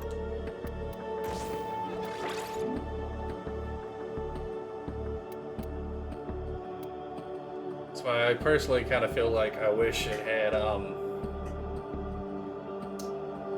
the link mods like the companions do for. Because this connects directly to your Warframe. I don't see why it wouldn't have the link mods where you can just link your stats to it. Don't have ones that just give stats to it, period. Just have it where it links your stats. Now the thrusters, I understand having that. Increases its flight speed. You don't have a flight speed with Warframe. That, I understand 100%. Give me like link health, link armor, link shield, link energy, link efficiency, duration, link power strength, ability strength, link range. And if you want, you can leave these in here. Just have it be different ones, named differently that you can get. Put it in here. Make your Arcwing better. Go from there. It's like I said, and actually kind of did a meta build with this. Am I happy about it? To a degree, yes. It gets me through the stuff I need to use it for. The main reason why I did it. Void Rig. I made my own build for it. Granted, there's not a lot of mods to choose from. So there's not a lot of difference in variations between builds, so when you have a mod pool with like, I don't know, 20 mods, and you can use 12 of them, you don't really have a lot of selection. And then you have the K drives, which you have to do races and tricks and you name it with them. Granted, I haven't been too very good at that. Let me go and show you where you get these at. Where to get the parts for them and everything. You actually run across it fairly early. You're on Venus, the second planet you go to. And this is Fortuna, the second free roaming or open world, whatever you want to call it, area you go to. After you leave Earth, you do all that. You do what you can there to get to the junction. Complete the junction so you can go to Venus. You can come here. Once you complete the nodes up to this point. You have Chatham was right Zood. about you, friend. I wish it wasn't. Could turn it off. Grab me some parts peace. to make kit guns. No. You can make Chatter secondaries, is you can make always primaries. right. There's So arcanes you that are go wolf them. welcome. They're And specifically Chatter for the keeps on modular staff. talking. Fine. Next. They also have it where you can get the arcane adapter to give them where you can use arcanes that you use for other stuff. You have Ticker, which can give you access to crew members for your ship. A few other things.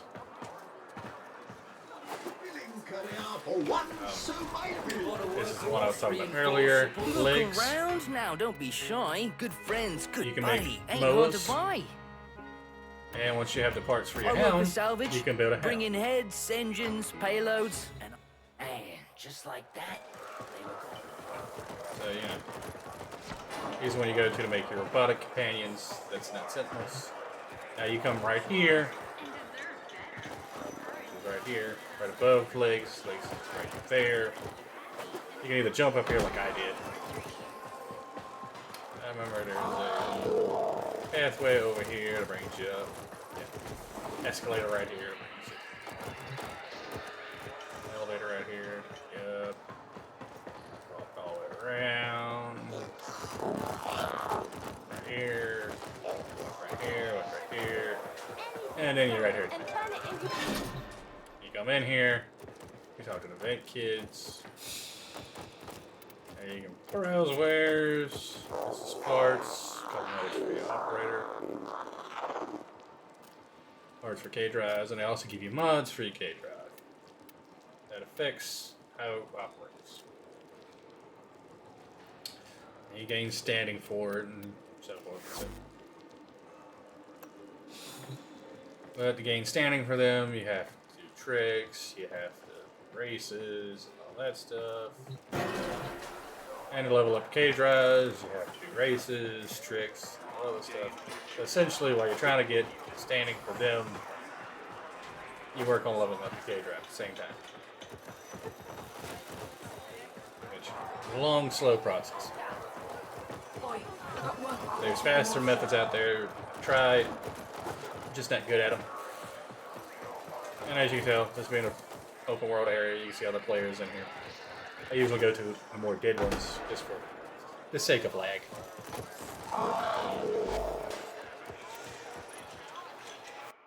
And you have bounties. If you talk to Utico, just right up there. I should have went and talked to him and showed you, but oops. But yeah, you can do different bounties and whatnot.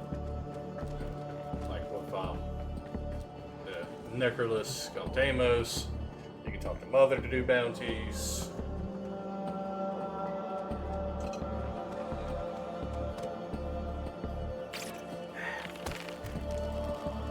Which, with the Necrolis, I highly recommend when you're trying to get standing with them, trading tokens with Grandmother. Trade only Mother tokens. Might be tempted to trade in other tokens, but talk to the others, because you can make trades with them, either for resources or with Grandmother. You can trade tokens of other family members to get Grandmother tokens, which are worth a lot, but you need Grandmother tokens to get Sarah Glass shards, which are a very expensive item that she has that you need, if I remember correctly, altogether, I think 3. And that's to make 2 weapons, and that's to move your standing up with it. That's the simple way of putting that one.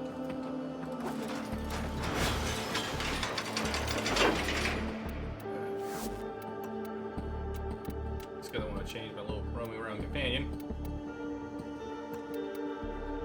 Yeah, that's my buddy. That's the buddy I want roaming around.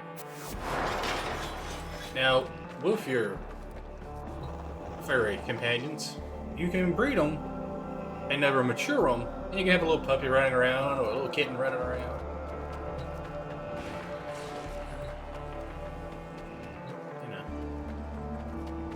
You can have a little fur ball running around. Your choice. And also, if you want to have the same ones again, you can... I can regress to genetic aging. Nice. You can make imprints of them. Say, I can make 2 imprints of him, make 2 imprints of another Kavat, and I can either use 1 imprint from him and 1 imprint from that other Kavat.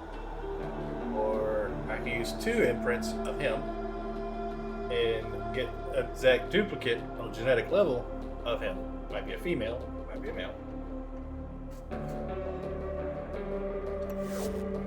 But yeah.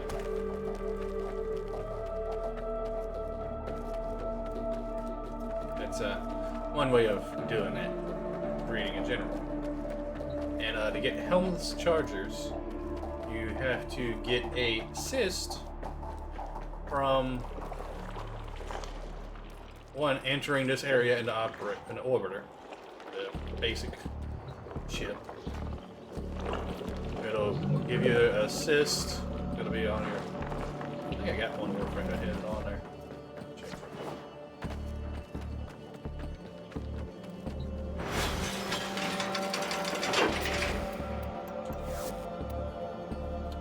Let's see.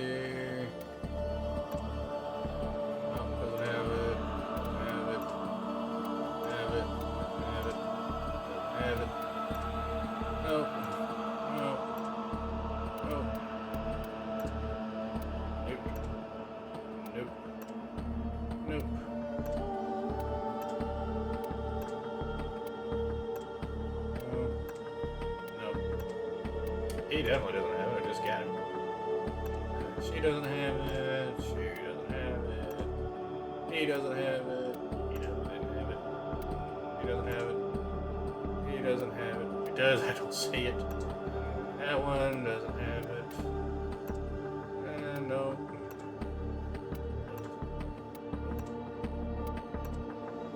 I'm trying to remember the last Warframe I played public with. But you can also get them from other players. Transferred from player to player.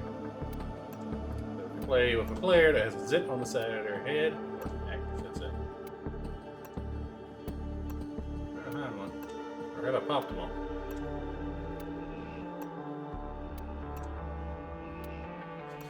Yeah, some of my poor design choices from back in the day.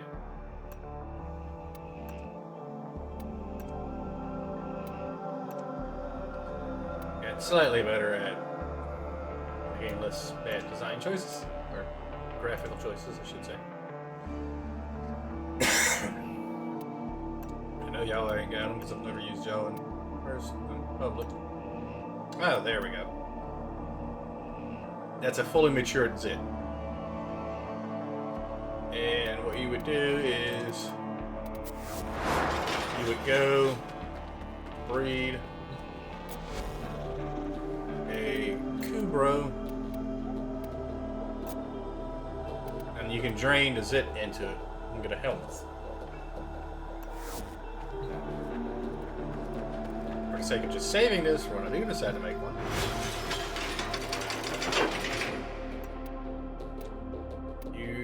this is got two of them. This is a deluxe skin I have.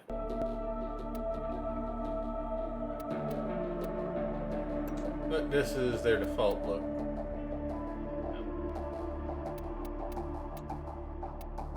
That's attachments. Leave the color on. That's their default look when you breed one. Minus the colors.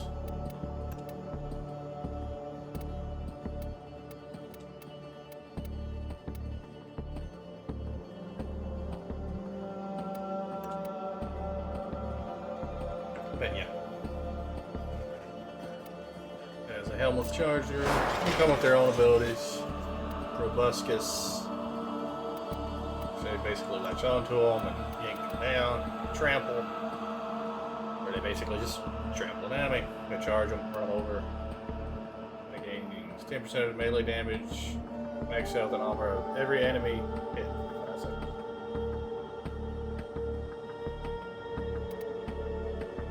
So, yeah.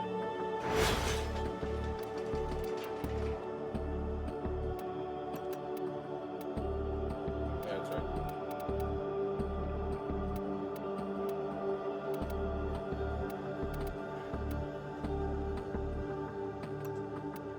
Move you up to the top because you know the one I like using.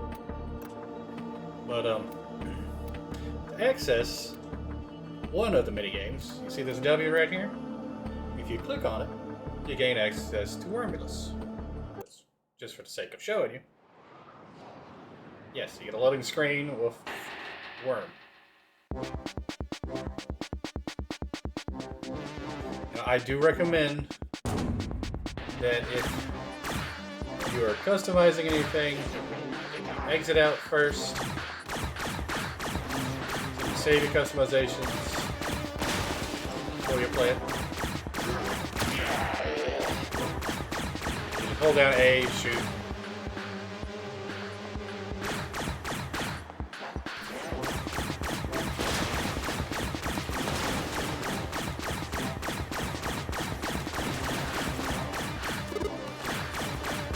Spread shot.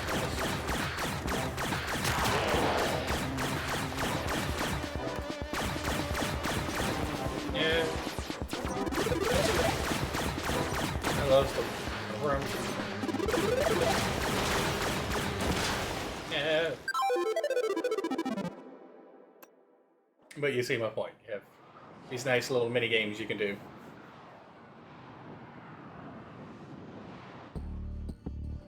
You can always buy the console from Smears, so you have access to it. There's Wormulus. Then there's Flappy Zephyr. I'll let you wonder what game this is based off of.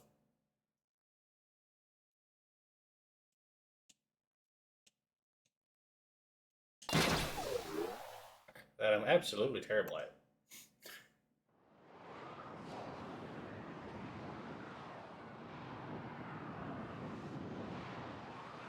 Do I have the decoration for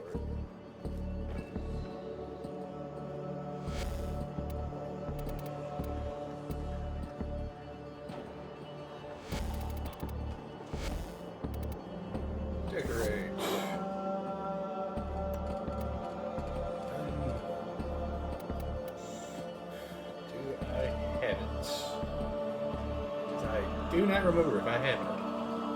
Ah, yes.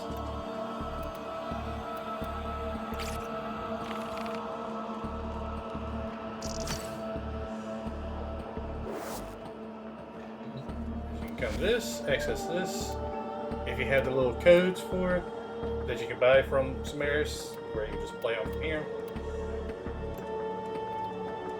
You also have the fighting game called Frame Fighter. I do not remember the controls whatsoever.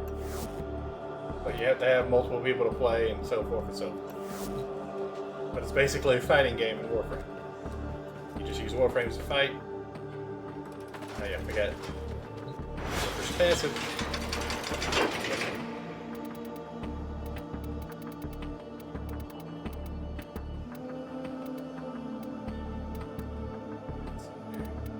Where are you at, Pro Tier?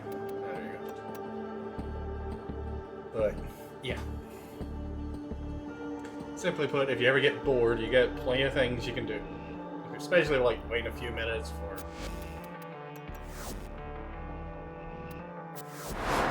like something to get done building. Like it takes like an hour to build and you just want to waste time, you don't feel like running a mission. Or you got like 10 minutes left, you just feel like killing 10 minutes. You could do a mini game, kill 10 minutes. Which they introduced here a new minigame.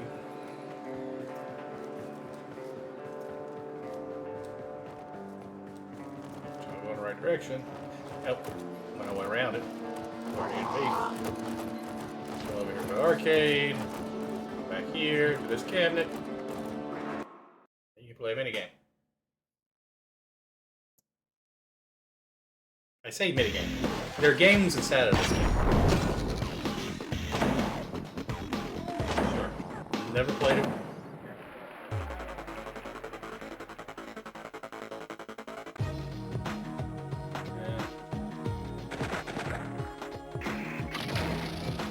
Cool.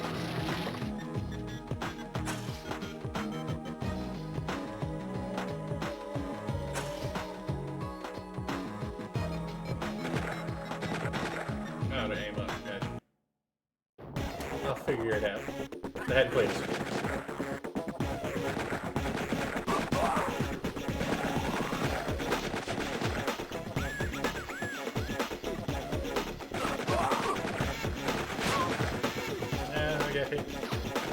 Reminds me of old Contra days. I don't know if that's what they were going for, but... Ooh, flamethrower. Nice, nice. Yeah, definitely gives me that old Contra feel.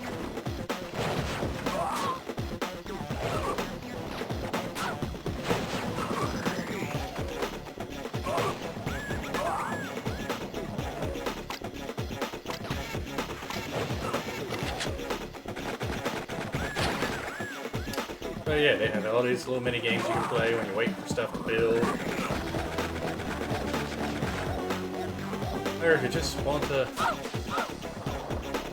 not play Warframe for a hot minute while you wait for, you know, you can just Second Life like I do right at the moment, just not be able to jump across the gap.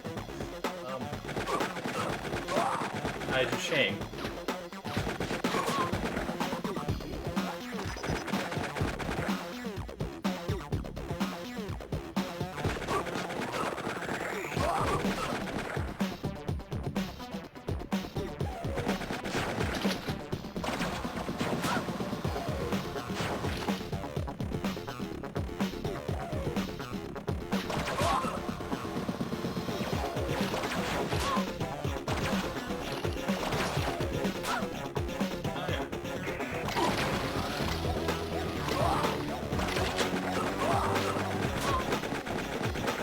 Definitely didn't like that little laser.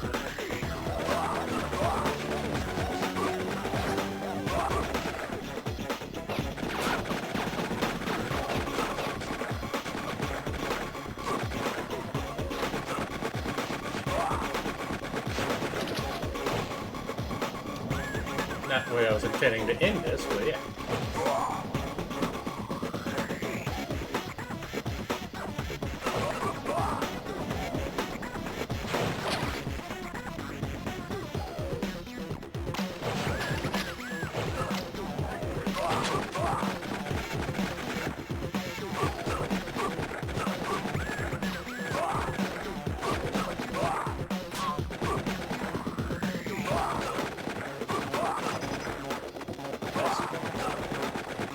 So much better than I used to do a Contra.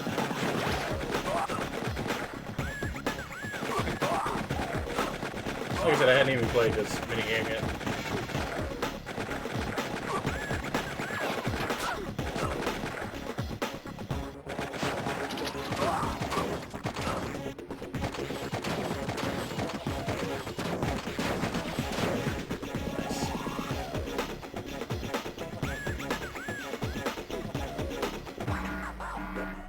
No, not the bears.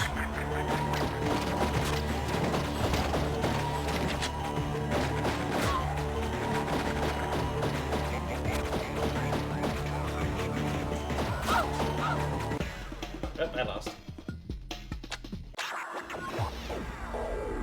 think you can unlock stuff if you do well enough.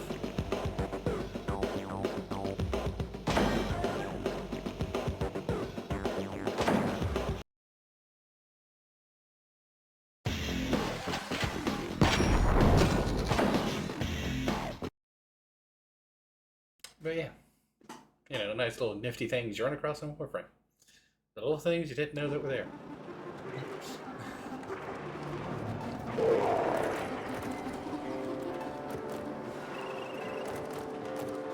But yeah. Oh, lovely bed. Oh, downy bed with a spot for my head. How I long for you.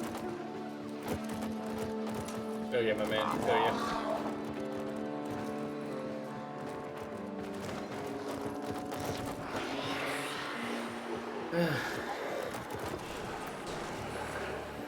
Let's see. As far as I can think of. Oh, I didn't cover sorties. We're just still pants. Okay. Sorties are higher level missions. This is unacceptable! Whenever he decides to stop talking. There we go. They're higher level missions that tend to have restrictions on them. Or conditions, as they're called. They're not that bad. Archon hunts are based on the exact same principle. Just the difference is it's an Archon hunt. It doesn't have restrictions on each mission, but it has restrictions overall. Yeah, enemies are stronger, no respawns, no consumables. And then you also have syndicate missions. So always get stuff for the syndicates and so forth and so forth. Invasions, which are kind of self-explanatory. You have other factions trying to take over nodes, or other factions. And you can get the high-end resources that are completed, like this one. The reason why I said don't buy Organ reactors or catalysts is you can do the mission. Depending on outcome, you can receive the reward. Now, I can't remember if fail success affects you getting it or not. You just complete 3 missions and you get it. Or you get that particular reward. Now, you can't get both, but you can get that particular reward.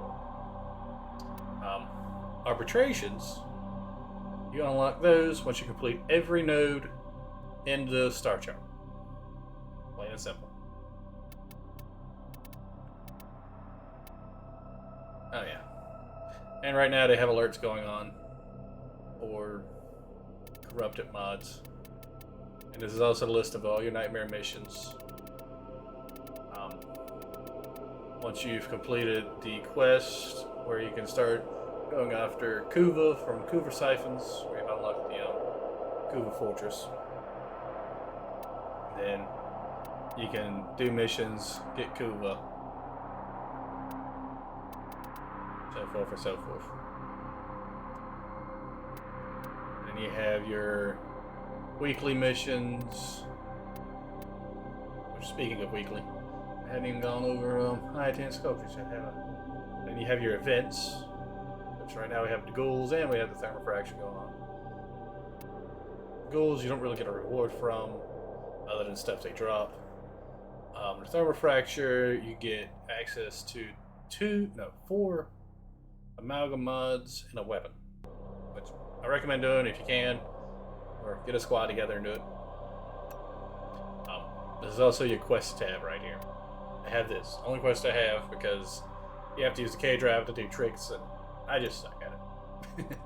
There's no way around it. Now, another point to get at is the steel path. Now, well, what you're seeing this is probably the reason why I'm having poor luck at the moment. But besides the point. Steel path increases enemy level by 100 outright. Gives enemy health a 250% increase and shields 250% increase. It's just for the sake of showing. Yeah. If I could talk.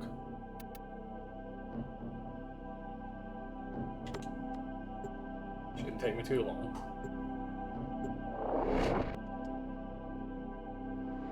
And granted, this is my setup for dealing with steel paths. So. Accept your death, and you may yet avoid it. But trust in your training. Steel path is the high-end side of things. Closest you're gonna get to end game. He's doing steel path stuff in the metro cells.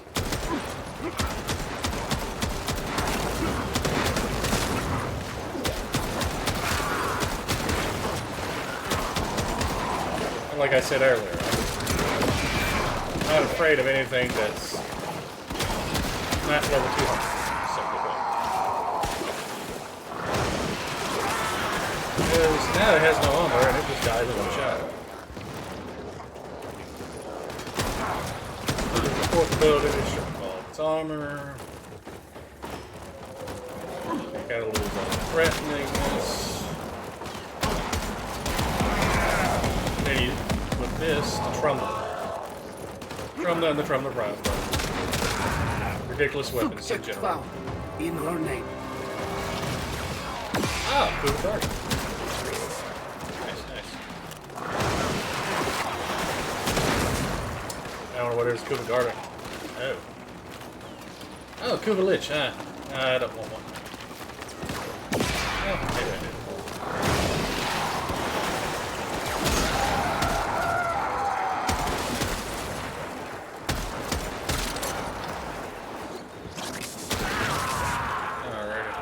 But yeah, one of the main things to work towards to, and let me see what he wants to give me.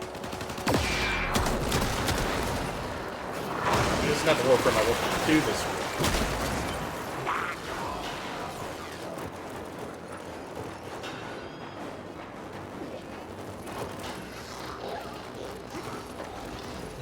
Not showing me the weapon.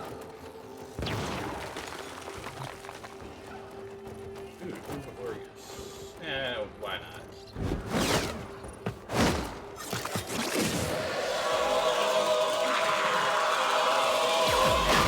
We have the chosen subjects. They will become or die. No, yeah, if you want Kuva eggs, Kubro eggs. We can get it right here. Not Kuva eggs, Kubro eggs. Come to Earth, find Kubro dens. You know, dispatch it. Oh yeah, Kuva dens. Like this. And it has a chance of dropping an egg.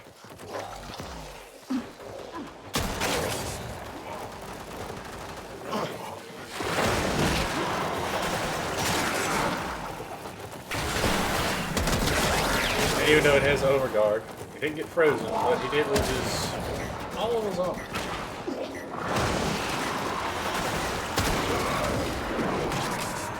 Yes, this is why I have this high-end build, where it's at, what it does.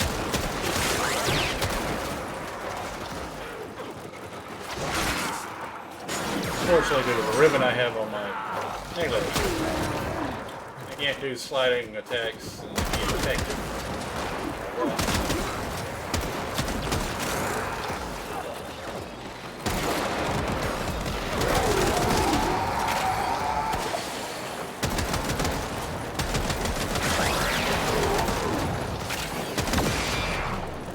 Stalker has to like show up somehow. But also in steel path missions, you have higher enemy difficulty. Ah, there we go. There's my stalker.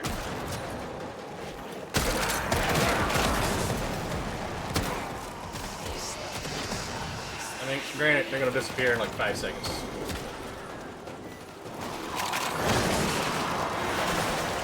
You have broken their ranks and they are on the run. Another successful mission. Find extraction.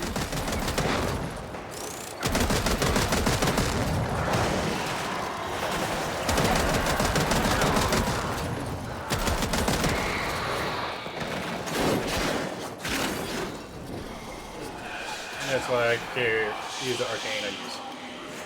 All I gotta do is pop out of my Warframe, do a melee transference, and hit something with my sword and it just disappears. I have rhyme and reasons for why I do things. Yeah.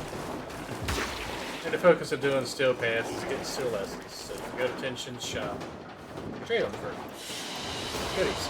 They fought well. That's all. And oh yeah, cool villages and Sisters of Carlos, they will steal your stuff if it's a planet that they have jurisdiction. It changes as you fight them. They move around from planet to planet.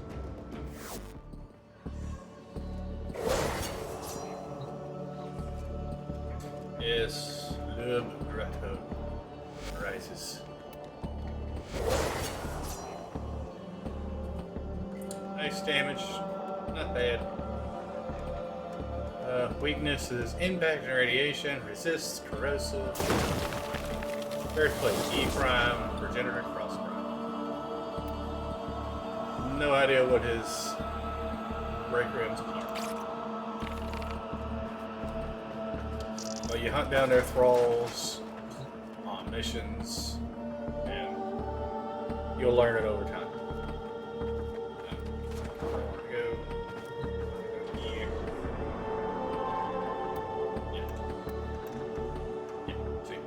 Lich has Earth. Granted, I rarely play Earth, so not really losing anything.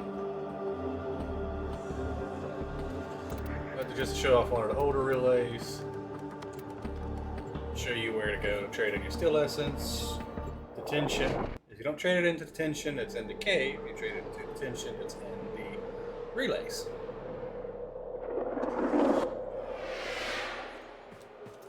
So one of the older relays, just to show off an older relay, and I'll also show you where he's at in one of the relays.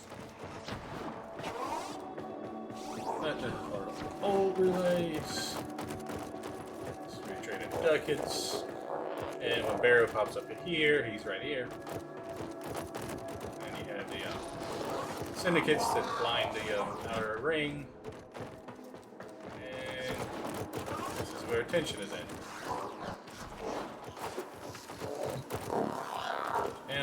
Still path honors. I guess I should talk about this. Yeah, Umbra Former are used for one purpose and one purpose only. It has to put the Umbra polarity and stuff, which allows you to cut the cost of Umbra mods by half. And if you have them maxed out, they cost 16 outright. Yeah, I don't have near enough still essence to buy that. Nowhere near enough. But the most common way to get it is Nightwave. Once you hit, I think it's 29 in Nightwave, you gain an Umbra Formal. That's the most consistent way to get one. They have alerts for the blueprint. Nora is all about incentivizing. Sells one every 8 weeks. Or every 2 months. So essentially you have 2 months time to get 150. We have to buy one or buy a blueprint and build it. They have Twitch drops where you can get them. They have alerts where you can get them. So forth and so forth.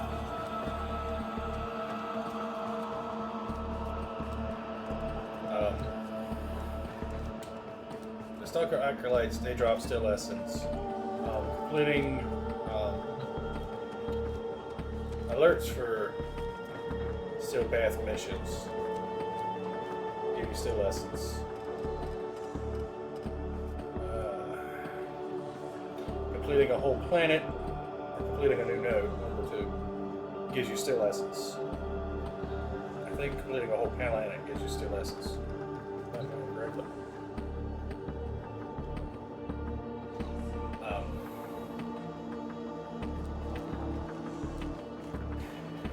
Which those are the ways to get still essence, so you can buy stuff from Steel Pan Honors.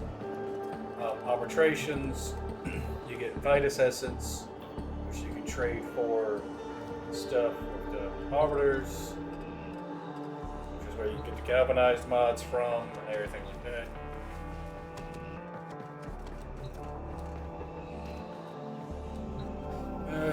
Let's see, what else is here?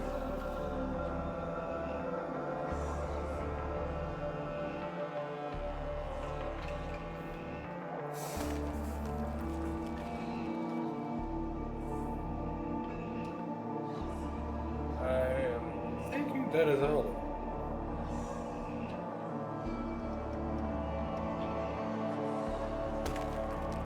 Yeah. I do believe that's everything. Funny thing is, when I started this video, I didn't think I could go for 4 hours on this, but, yeah. Oh, one last thing before I quit. Ribbon mods. If you have enough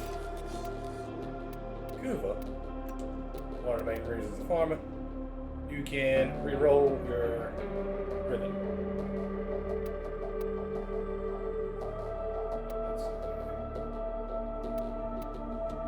You should be able to re-roll that. I can cycle it. I just got a good critical chance on it, but that negative range is bad. But just for the sake of showing, cycle it. You're given the option of keeping the new one, or taking the new one, or keeping the old one.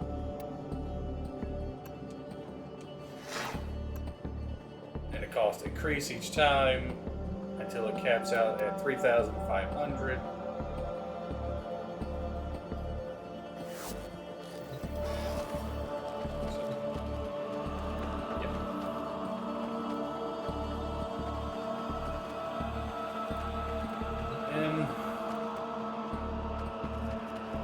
That is, yeah, that is it.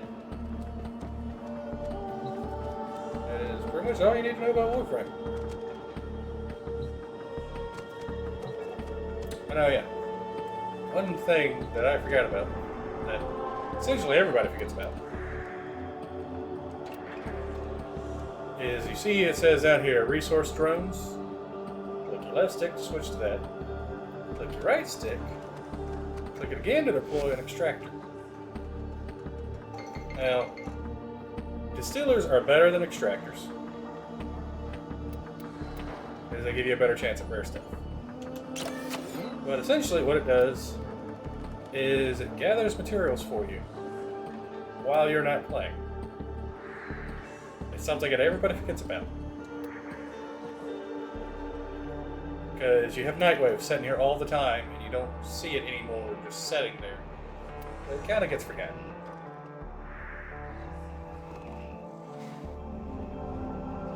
But besides that, I do believe that is everything. Or everything I can possibly think about or remember. So, that's why I will leave this stream off here for now, because I honestly can't think of anything else. And all I'll say is please follow my Twitch channel if you enjoyed it. If you want to see any of my past streams, go to my YouTube channel. It's under Zooigan. You can see it there on the screen. How it's spelled and everything. Same as my Twitch channel. That's where but on my YouTube channel I have all my old stuff archived. there, which I'm going to be uploading this one as soon as I get done with this in the next few minutes. But please come by to my stream tomorrow at 4 p.m., 8 p.m. Eastern Time. I think I might be starting Doom Eternal. Not 100% sure. I haven't made my mind up yet. Usually the way I do a lot of this stuff is I'm just winging it at this point. Playing what I feel like playing. But I will see y'all next time.